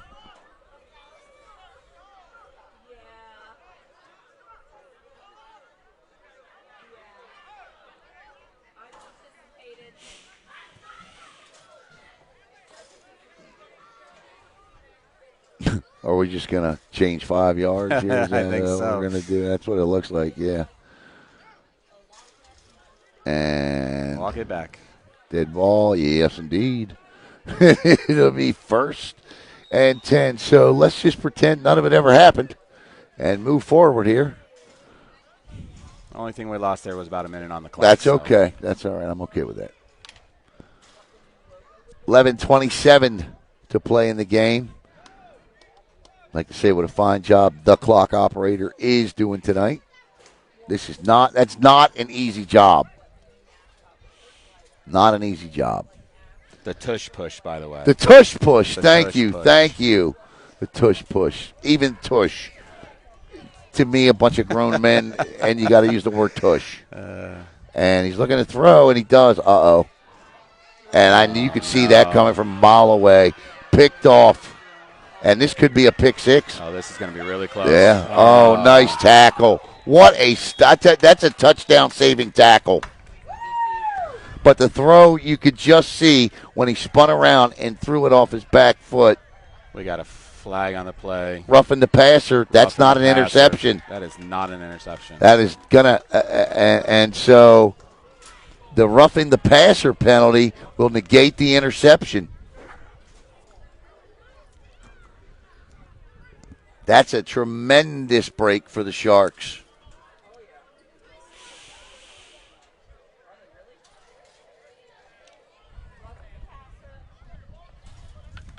So that will wipe out the interception. I'll tell you what you can't do anymore is spin around and throw off the back foot like that. No, you cannot. That was a pre-designed. He already knew where he was going to throw, and he had his mind made up that he was throwing it no matter what. You just have to step up and lead that guy into the end zone. So let him go be the guy to go get that ball. Yep. Just like the Colts did earlier, you got to put it somewhere that only your receiver can get it. And if it goes out of bounds, it goes out of bounds. Yeah. It is what it is. Yep, 10:35 now, and let's see if they can capitalize on this one. It is 1st and 10 inside the Stargazer embroidery red zone here, and a big opportunity. And turns in. They weren't even thinking about throwing the ball that time. 10-18. The Colts knew it, too. Yeah, they did, too, and they stuff him for a no gain. And It's getting a little chippy out there, and you don't want to see this because this, we've had our moments where it's been sloppy, but this is a good football game. This has been great. I mean, Yeah. emotions are What great. do you think? It's your energy's first been time. Great. I'll tell you, the tale of two halves, of course. Yeah. But just the energy level that I've seen out of the two teams have been awesome. These guys mean it, working all week, taking care of families, and then come out here and lay it on the line like this on a Saturday Night Warriors is what I call them. All of them. Any of them watching, any of them that used to play.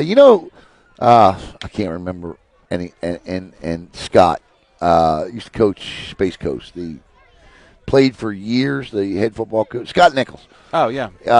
Played for years, and I just tons of respect for these guys. This is true love right here. Yeah, it you is. have to truly love football to be playing. This could be a touchdown, and that's a good run. And that is a good job there by Keyshawn Cooper. And that's going to bring up 3rd down and goal. 8:55 to go here. And a touchdown would put the pressure back on the arm of Matt Parsons. It looks like they might be able to get a first down here. It looks like 3rd down and 4 with the first down sitting about the 2-yard line. Am I seeing that right? Yeah. Okay. Yep, you certainly are. So it's not goal. Yeah, you're right. And up the middle, and nope, won't get in. But he will get that first down you were just talking about. Did they fumble the ball? I don't think so. No, he didn't. Okay. I'll tell you what, he is a tough runner. You're not kidding. In the first half. Not very big either. And this is going to be 4th.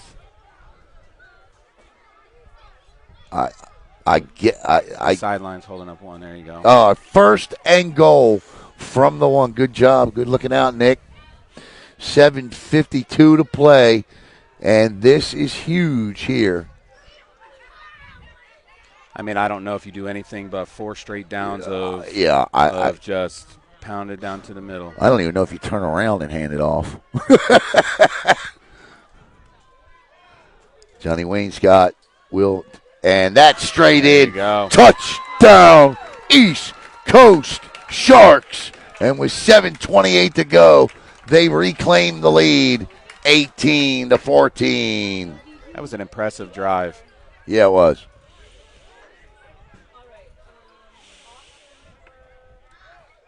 They need this 2-point conversion, though.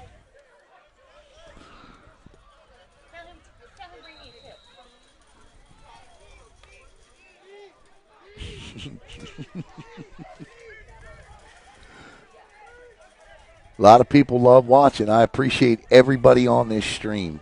Every Saturday night that comes on here and joins us watching this.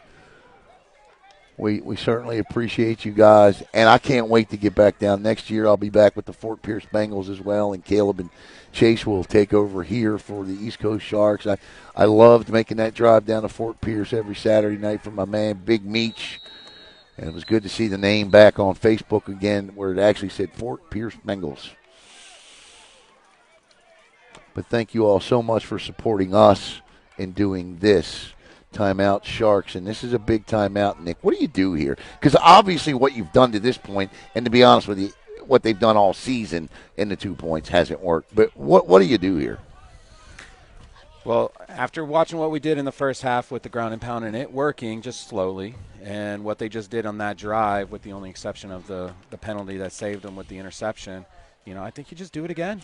I think you live and die by what you believe you do well, right? Yeah. Here's the thing they did a little earlier this season, and it worked.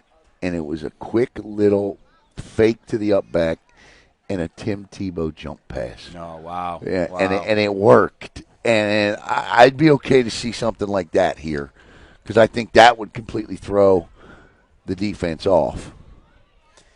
Something simple like a delayed boot here wouldn't be a bad idea either. Yeah, absolutely. Really sell that running back dive and just slow play that boot. They got to get it, though. This is going to be compare back there. And they got one wide receiver split wide to the right here, probably just to take a man out here. Compare, they show blitz, and Compare, and is he going to get in? Compare just fights his way in, and it's 20-14. Big 2-point conversion. Nice job, Nick. Good call, Coach. You are watching EAFL football here on Brevard Sports Network. 7:28 to go, and the onus now falls back onto the arm of one Matt Parsons, who at the beginning of the night didn't expect to be in this position. On the second play of the game tonight, Jose Trevino twisted an ankle, went down, came out. They brought in Sean Thomas for a play. That didn't work out, and in came Matt Parsons, the veteran 6'6", 6'7" quarterback, and it's been a battle.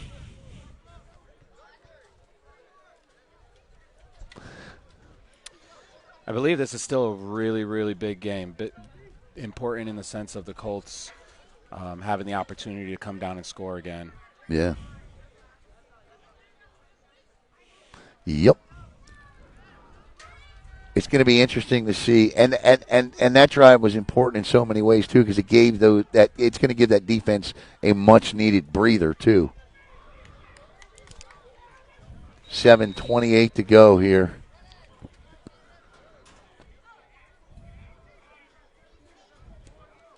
End over end kick, not a great one, fielded at the 25.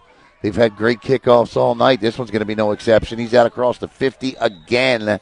Out across the 50-yard line, Nick, and that's three kickoffs tonight that have gone across the midfield marker. Last one allowed him to get into the end zone. Yeah. So. That's a short field now with 7:19 to go. It's 20-14. The lead is 6. So a touchdown will tie it.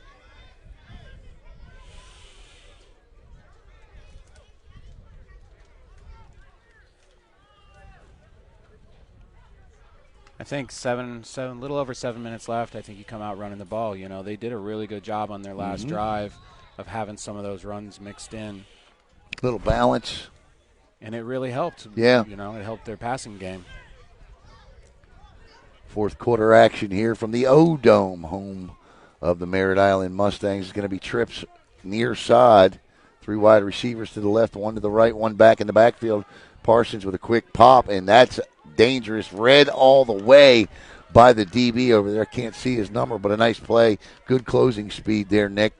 That was the blitz that you and Coach Barton were talking about earlier. Yeah. You know, he came from way outside, almost looking like he was coming from the corner position, but it's the linebacker, it's yeah. the outside linebacker, yeah. I've been calling it a corner blitz all year, and Coach told me it looks like one, but it's not. It's actually the linebackers coming in. So 6:50 to go. Ball nose dead on the 50. Parsons back in the same formation with the same receivers lined up, the same across the field. Parsons looks left. Wants it, has it, throws. Oh, nice give. And nice job by the Sharks. They weren't fooled. And in there on the stop was Demetrius Dees. First time we've called Demetrius' name tonight, but it couldn't come at a more critical time as he shuts down a play that fooled me and gets no yards. So 3rd down and 10 with 6:11 to go. Central Florida. Parsons straight back throws. Intercepted by Ryan Veit again, I believe. Absolutely it was. He has been everywhere. The 3rd interception, and it came on the same exact crossing route. Veit read it like a Dr. Seuss book. I mean, he has controlled the middle of that field all night. It's been quite amazing. 1 pick, 2 pick, 3 pick more. Ryan Veit having a night.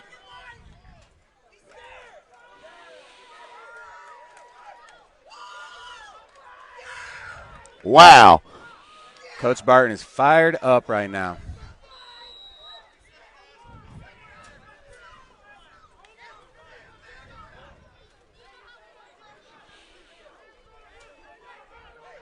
$5:55 to go.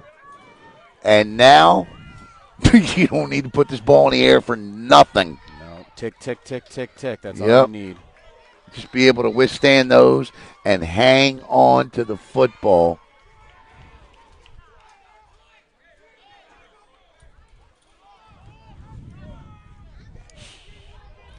.540 and counting.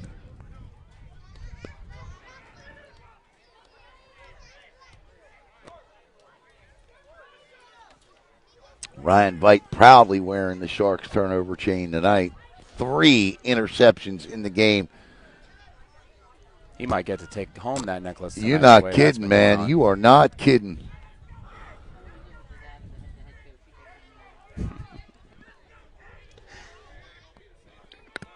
Colts know what's coming. Colts got to be careful here because you can over pursue, and that's it. That's a 50-yard touchdown run. You know what I mean? I really don't think you got to bring, a ton of heat here. You just got to be gap sound in your defense right now. Your backers have got to know where they've got to fill those gaps and just control the gaps. Yeah. There's no need to bring the heat because if that running back gets past that first level of blitz, boy, oh boy, like you just said, Yeah. it could be ugly. Yep. 4:38. Any score here puts this one away. 3rd down and 7.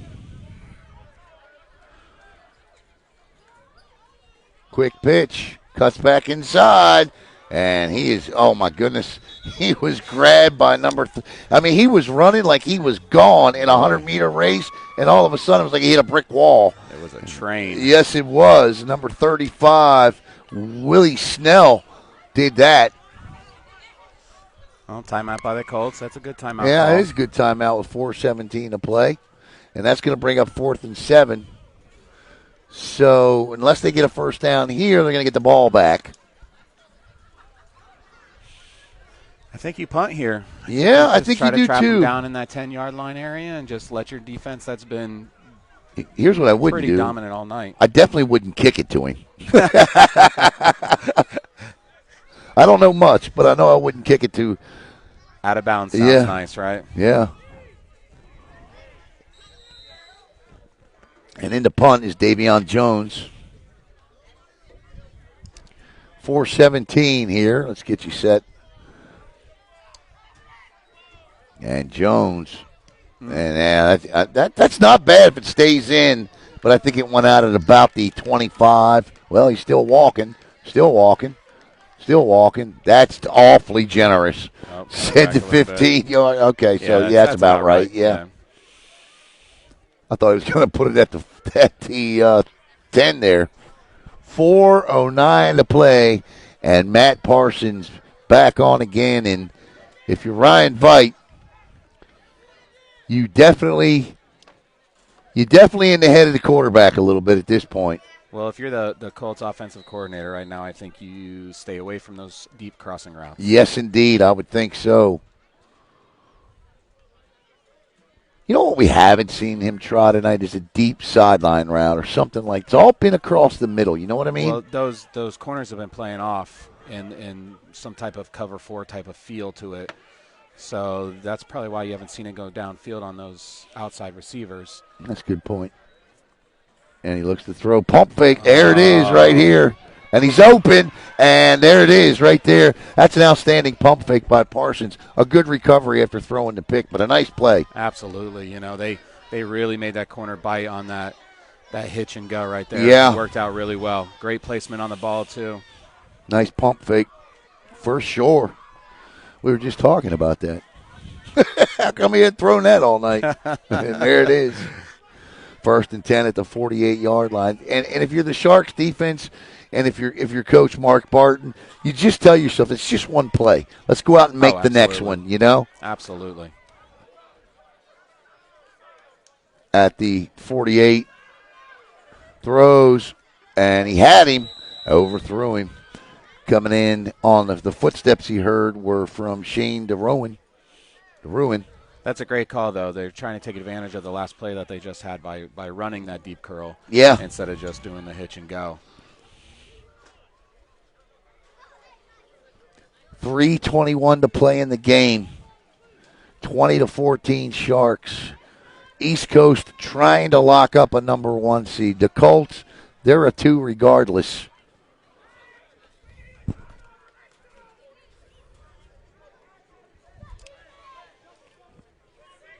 Second and 10. Really, we're getting to a point where down and distance don't matter. Parsons with 5 wide receivers, and that's going to be second and 5. That's going to be offsides. Nobody moved that I saw. And immediately, the middle judge there picks up the ball and walks it up 5 yards. So that penalty will bring the ball into Sharks territory. So it'll be second and 5 at the East Coast 47 here. What are you running here, Nick? You know, I'd keep attacking those outside corners. You know, I said it earlier tonight. The way that they're playing, you should be able to run some type of drag under while you take the receiver or the corner deep with your outside receiver. Something like that would be really good. Gets out of bounds here. 2:50 to go. Third down and 4.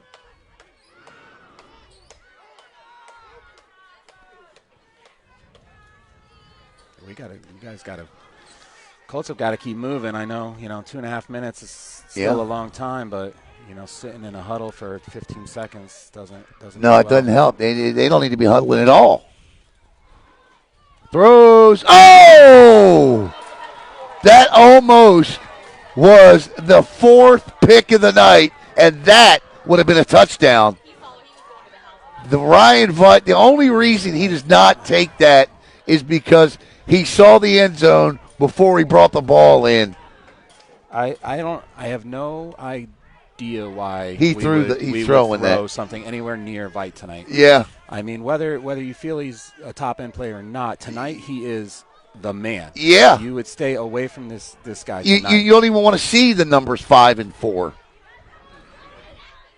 So 4th down. This is it right here. Throws. Nice job to get that Great job. Underneath there. And the Sharks, 2:14. Clock still running. Back to the line of scrimmage. 5 wide here. Yeah.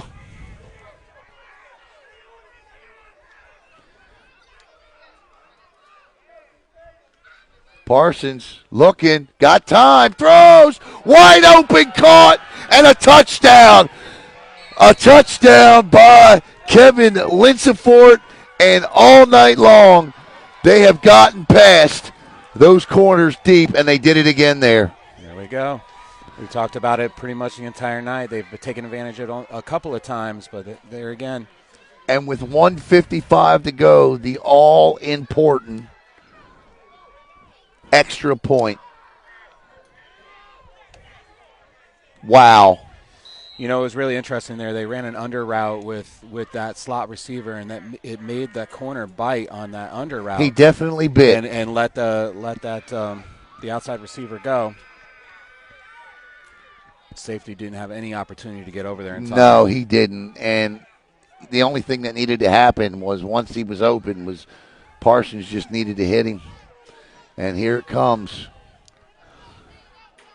Oh, my goodness. And that's going to back them up 5 yards. That's a big penalty there. That on Curtis Davis. That's his second one tonight. Boy, we've had probably about 150 yards worth of penalties tonight. Yeah. And now Parsons is going to come out here. And they're gonna try and run. They're gonna try and throw this in here. Yeah, I think no other option. Yeah, this is crazy. This is crazy. This is every game this year. They definitely test your nerves.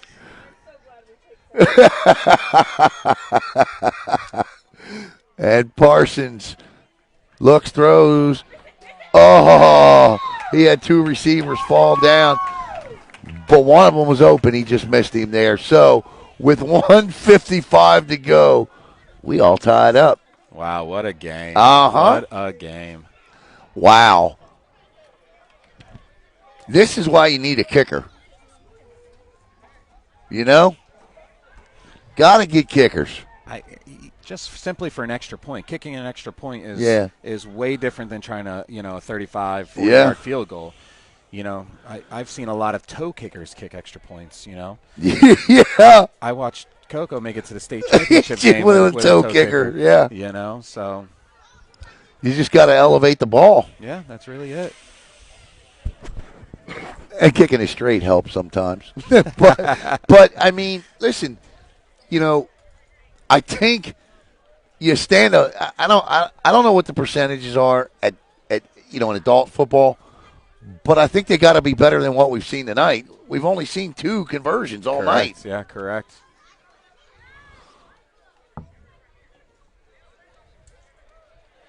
I guess the analytics tell you if you convert at least 51% of the time, it's better than better than kicking it. 49, right? Yeah. Unbelievable ending to this one tonight. And that's just, you could just put ditto marks up for the entire schedule and season for these guys because the Sharks do this to us every time we broadcast them. But, as a broadcaster, I wouldn't have it any other way. I enjoy the drama. And this is fielded at the 20. They just got to hold on to the football now. Yep, be careful. You don't want to do anything dumb now. No penalties. Don't give them any yards. Now, the Sharks' offense has proven not to be capable of moving long distances in short periods of time here. Do you play for overtime here? I mean, what do you do here? I think there's a lot of time on that clock. There is, but we're talking about a 35-yard line. If we were past the 50 here, maybe you really give it a go. But I think here you play for overtime, considering the offense that the Sharks have shown tonight. The Colts went down the field in less than 2 minutes. They took the ball back with under 4 minutes to go and scored. I don't know that the Sharks have that capability. And if you're at this juncture tonight, I've seen them score long touchdowns, but if you're the Colts, you cannot give up the equivalent of a mile-high miracle here. 147. Well, we're in a spread formation. Yeah, and they're going to throw here. And it's that's why you don't throw the football right here. You haven't done it all night, and nearly. I tell you what, Troy Hurd, and a lot of us know Troy, nearly had a pick there. You can't do that. You just can't do that. No, there wasn't even a receiver in the area that I saw. Did you? No, not at all. In fact, that ball looked like it was supposed to go more deep middle than shallow middle, but you can't play a 98% of a football game out of I formation, or not spread formation, and then come out the last 2 minutes and try to do it. No, it's really, really tough. Yeah, really tough. And here's hoping they prove us wrong. But Shark, and he's under pressure, and he's going to go down. That's a good job, not trying to do anything there, and that's going to be 135. And now the Colts. If they have any timeouts here, and they do, they take one, and all of a sudden, it's 3rd and forever. They run one play, take another timeout, and they may get the football back somewhere between the 40 and the 50 with about 40 seconds to play. That incomplete pass, and I know it was almost an interception, but that incomplete pass stopping the clock is just it's gigantic. Yeah, it's huge. That's an extra 40 seconds that you're missing on the clock here, or added onto the clock essentially. So there is a lot on the line if you're watching for the East Coast Sharks. The Colts are locked into a 2 seed. Right now, you got a 5-game winning streak on the line for the East Coast Sharks. Not only that, they're a number 1 seed at the moment. See if I have the graphic here. They're a number 1 seed at the moment, and I do, so I'm going to bring this up. Take a look at the screen. So that's basically what it looks like. A loss here tonight could drop them to as low as a 3 seed. And we'll bring this back up again here in a second and let you look at it. 1:30, 90 seconds, and they're going to roll out and just heave this thing. Throws it. He's got a man open. And that was nearly picked again. And they're asking, what are we doing here? So there's a look at the brackets again. You got the Jokers, the Colts, and the Warriors. Right now, the Sharks are a 1 seed. The Buccaneers are 2, the Lions are 3, the Leopards are 4, the Lightning are 5. The Sharks could fall all the way down to where the Lions are, a 3 seed. So we'll see. And I think the big thing there is home field advantage. Yeah, you want to play here. Yeah, it's such a big difference. Especially in adult league football because you don't want to spend 3 hours traveling on a Saturday. Oh, no. Oh, that was close. Oh, my goodness gracious. Oh, no. 1:15 to play. The bad snap nearly got over his head. He was forced to try to get anything off. And now the Central Florida Colts, with 1:15 to play, have an opportunity to snatch victory right from the absolute jaws of defeat. What a rough 4 downs right there for the Sharks. It's been a rough 8 downs. You know what I mean? Yeah, absolutely. So here we go. 20-20. 1:15 to go. Parsons trying to lead the comeback here. The Colts have led by 2 in this one. 75 seconds to play. 5 wide receivers. Parsons with the snap, throws, and I don't understand that play call. I think you got to go a little further down the field here. Either that or he's got to know he's got to get right out of bounds. Catch ball, dive Get out of bounds. Yeah. You got to do that. Getting tackled in bounds right there is just unacceptable. 1 minute, and here comes the no huddle. So it's 2nd and 8 now. 52 seconds to go. Parsons wants it, has it, looking, stops, throws. Oh, my. And that, I tell you what, the little wheel route there looked like similar to a route. No, that was absolutely a wheel route, and believe it or not, had he put that up over the top like we spoke about earlier tonight, it's a touchdown. Yeah. It's a touchdown. The safety had already committed on taking that angle. I mean, that's a touchdown. Yeah. The incomplete pass will stop the clock with 44 seconds to play and 3rd down.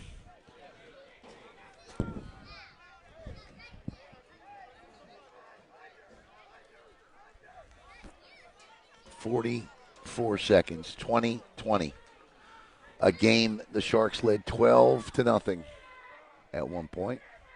Parsons wants it, looking, rolls to his right. This is what he's not good at, but that guy is open and out of bounds. Yeah, he did not catch that one. That's the one thing Matt's not very good at, and that's rolling and throwing. 38 seconds, 4th down here. Yeah, you go for this. I think you just try to get this 1st down. Absolutely. Get up and spike the ball. Here is what I would do.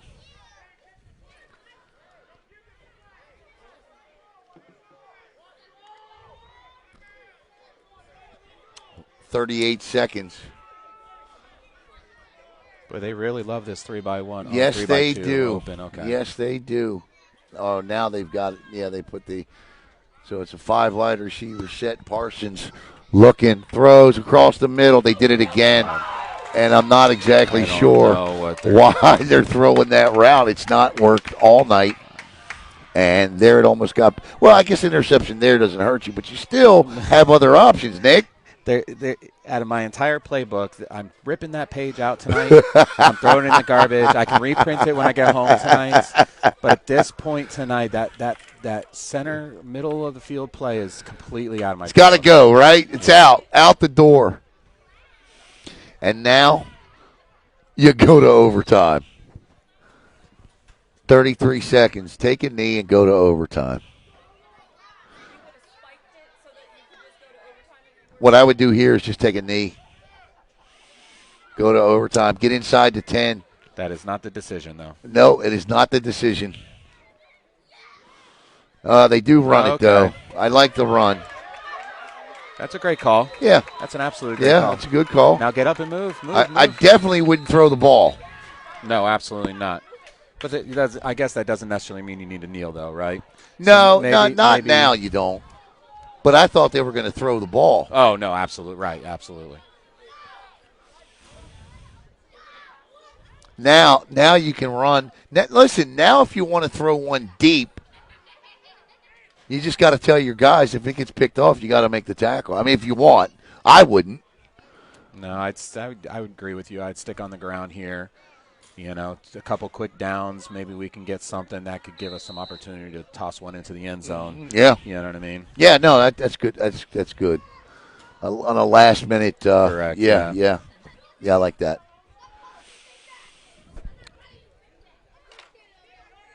So Johnny Wayne Scott here.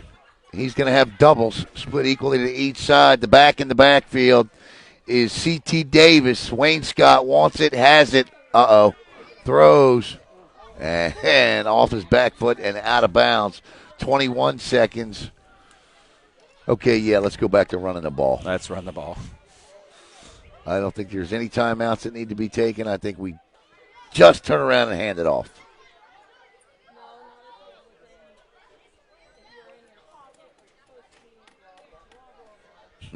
I don't think that's going to be the case, though, Alan. No, I don't either. 21 seconds on the clock. Down and distance does not matter. 20-20. Yeah, they sniffed that out quickly. And that's going to be third down and nothing. And I'll tell you what, they just threw a late flag, and that was sold beautifully by Scott Veit.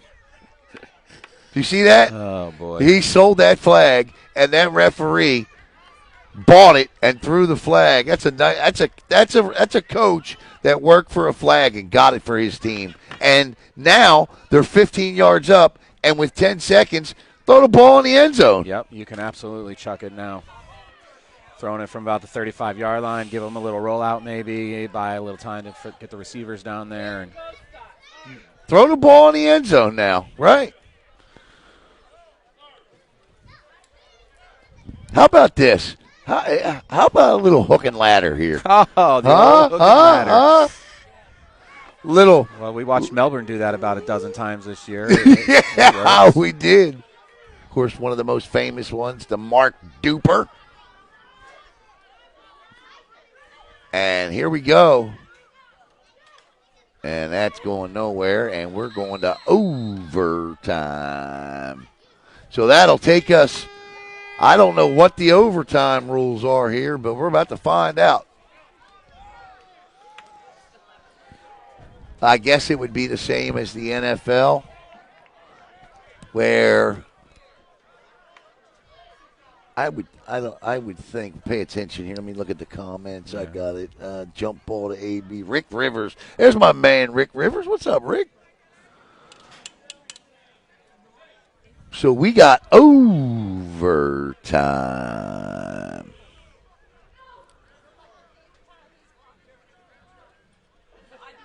If anybody knows what the overtime rules are, put them in the well, we got the captains going to midfield, so we're about to find out ourselves.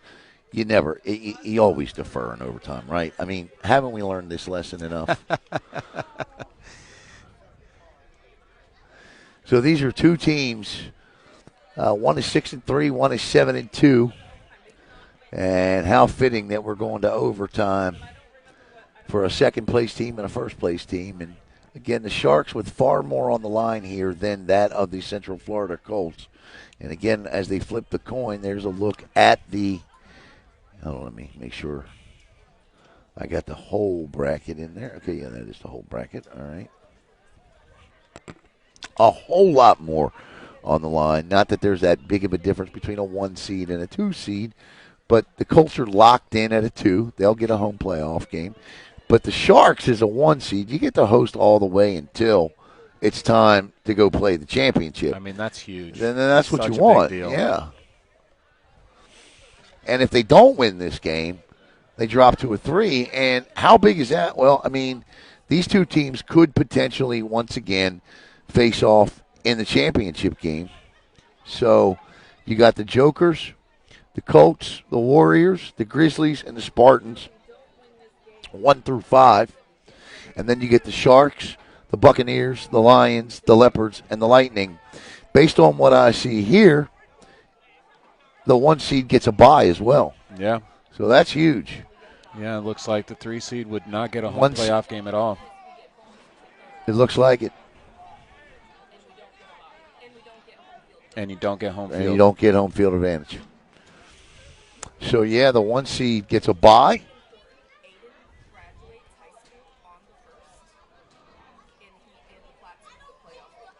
Oh. Yeah. Got you. I got you. Okay. Oh, that would. Oh, yeah. So that's how big this is. It's huge for the Vite family, that's for sure. Yeah, that is the. So it looks like the 25. So this looks like college overtime here. Absolutely. So that's what we're going to get. We're going to get 4 tries from the 25. Well, you can get a first down, too. Down, yeah. correct, yeah. So 1st and 10 from the 25. The Sharks take it first. And that's a run up the middle, and he breaks the tackle, and he gets out. What a great spin. Yeah, it certainly was, wasn't it? I thought he was dead to rights back in the backfield. So if this is college, then what they're going to do is they're going to do 2 possessions from the 25. Nobody scores. Then they go from the 10. And then it's off and running.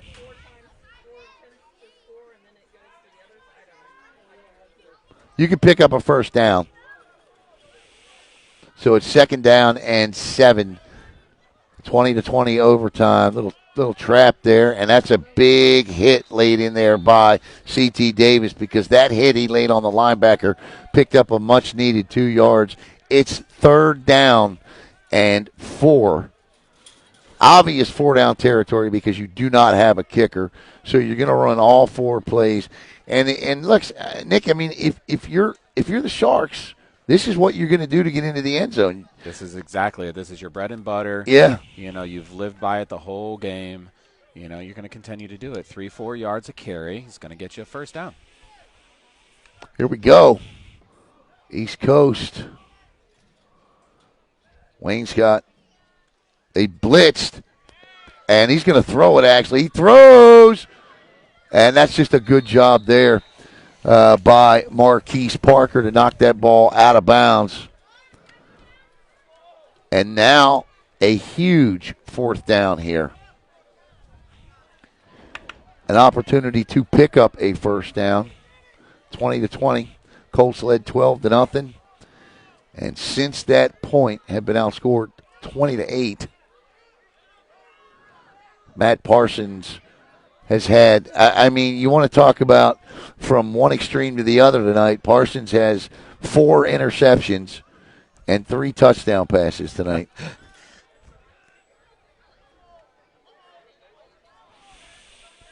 And the Sharks, I want to say hello to league owner and president Michael Torres watching. Go ahead. I think we're about to kick the ball here. Oh, no. Are they really? Okay, so, oh, no, that's not going to happen. Oh, he got the first. But here's the thing. He gets the first. That's a great play.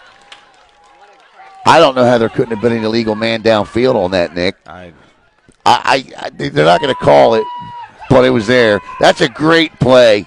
Great play. No, there was not. Okay. No. Great play. Who threw that ball? The holder. I'm not 100%. I mean, I was shocked by the whole, they were kicking it thing. And here we go. 1st and 10 at the 12, 13-yard line. What a play. I formation. Wayne Scott under center. Overtime. The give is to Davis. Grabbed by the jersey.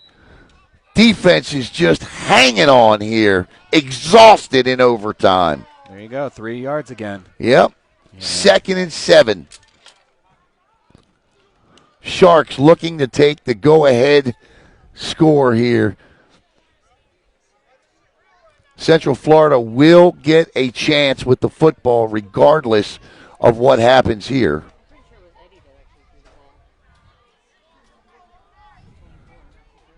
Was that Eddie Dufresne that did that? Yeah. Eddie Dufresne Oh, the ball's on the ground. He dropped the snap. That's going to be a loss of a yard. Third down. Oh, no, he doesn't lose anything. So it's 3rd and 7 now. I still can't get over the play we just saw. I don't think I've ever seen anything like that. Oh, lost a yard. They moved it back. Yeah, so 3rd and 8 now. Big play coming up here. What does offensive coordinator Connor Veit have up his sleeve here?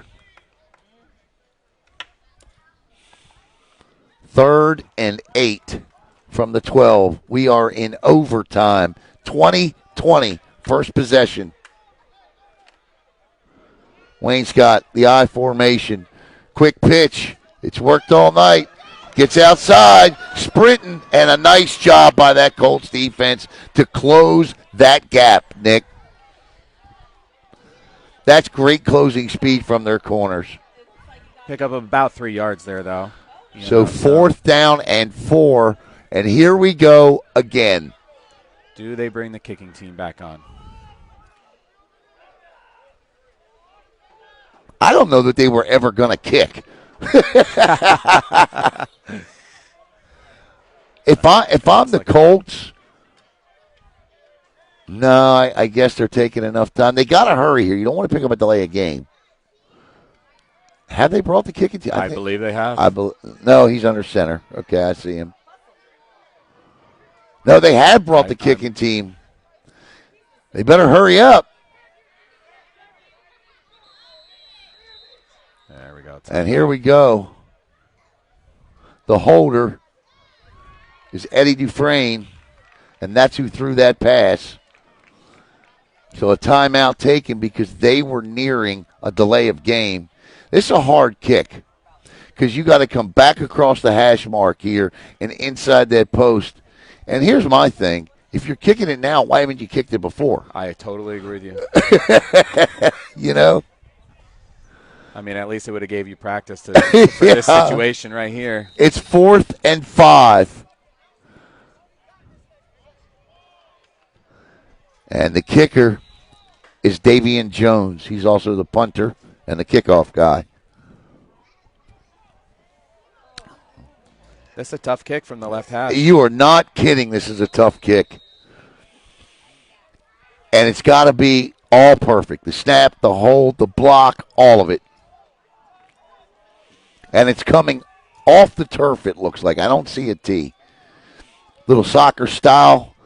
The snap is good. The hold is good. The kick is up. And it is good. Oh. Good. Where has he been all Why night? have we not done that all night? Are you kidding me? He drilled that thing like he was, an NFL kicker. Are you serious? That thing had another 10 yards on it. It sure did. Now, though, if you're the Central Florida Colts, a touchdown wins the game. Well, you know what you have to do. You know what is demanded of you. Minimum is a field goal, and they haven't kicked the ball this night either. So yeah, I don't understand why he hasn't kicked. Oh, I got to ask Eddie that question. I got to know. Rick, if you know, let us know. Listen, there are a lot of coaches out there that believe going on 2 every down or every opportunity. That it's just a percentage it's thing. A better percentage. You Well, always end up I don't know, better. man. I'm a guy that takes the points. I mean, I know I'm old, but Parsons now, he's going to have a 5 wide receiver set here, and he's going to take a timeout right out of the gate. And they want the fans in the stands to get loud. A capacity crowd on hand here tonight, Nick. 10, 12, 14,000, I don't know. They're going nuts. They're going nuts. Rick Rivers says in practice he kicks 40-yarders like it ain't nothing. Wow. I'd have him just kicking. He absolutely drilled that thing. I mean, that's an ace. That's an ace up your sleeve there. 23-20 is the score.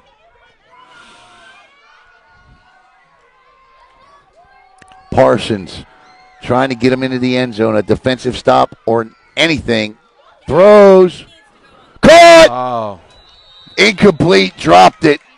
He dropped it. He dropped it.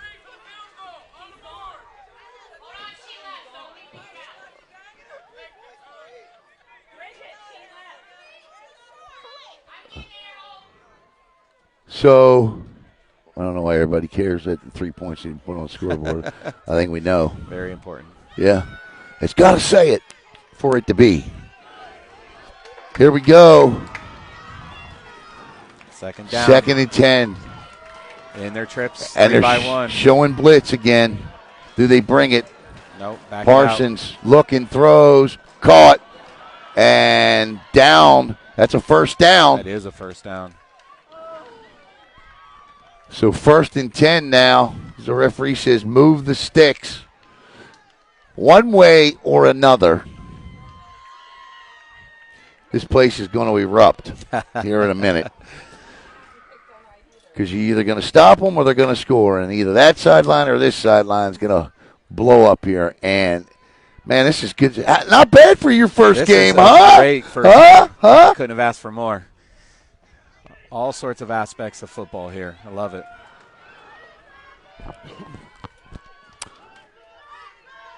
Man in motion. Parsons wants it. Gives. That's a good give right there. Inside down to the 5. And a late flag comes in. What's that? Who's that going to be on? Holding? I think so. If it's a hold, it'll back him up 10 yards. Anytime I see an offensive lineman put his hands up. He signaled a hold. And it is a hold, and it will come back 10 yards. So now it'll be 1st and 20. They can pick up a first down. Nobody's arguing, so it must be so. He threw that flag like he was Roger Clemens, didn't he?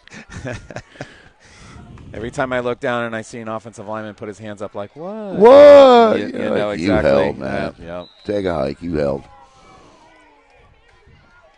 Here we go. Actually, if you're Parsons, you probably don't mind this a little bit. It opens the field up a little bit more for you. Because, I mean, I don't think they have a kicker, in truth. Parsons looks, throws, end zone. And that's, oh, my good. Yeah, I was going to say they got to throw that flag. That's pass interference.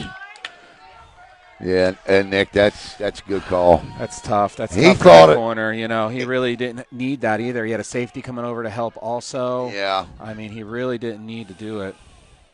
So it's I see it's either 15 yards.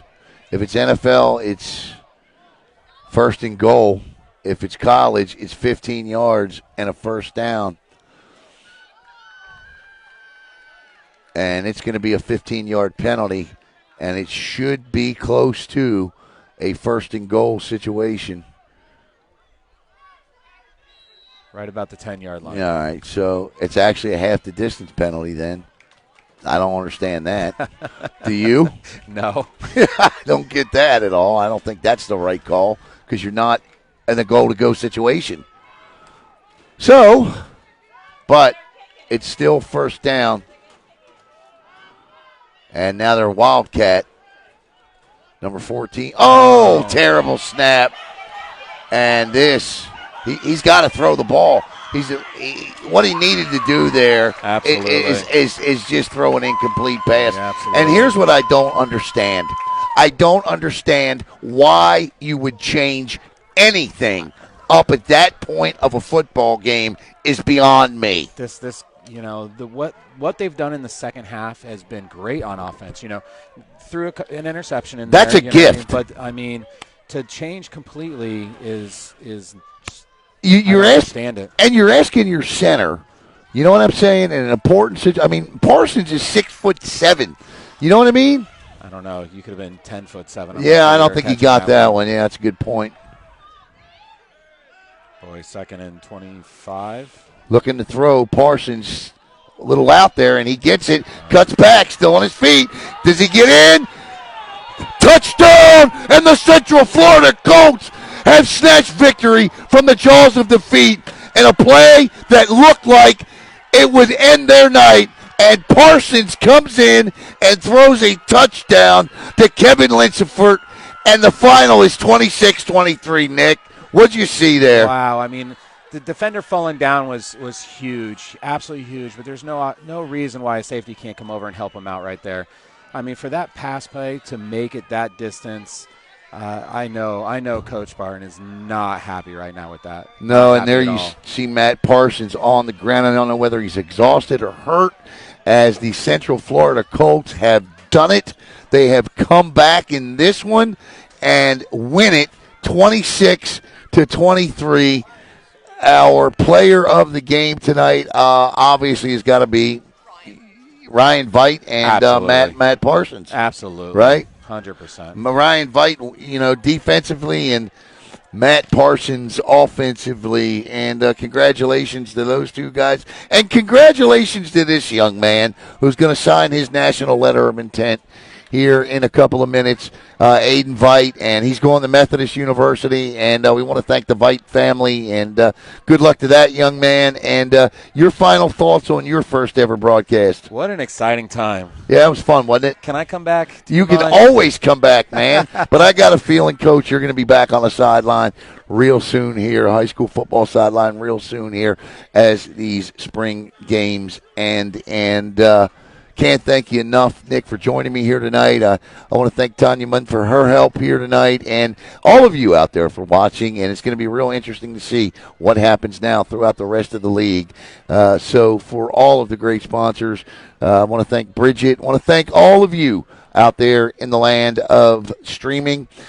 For Nick Donahue, I'm Alan Slaughter-Zinski. Once again, your final score. The Central Florida Colts snatch victory from the jaws of defeat.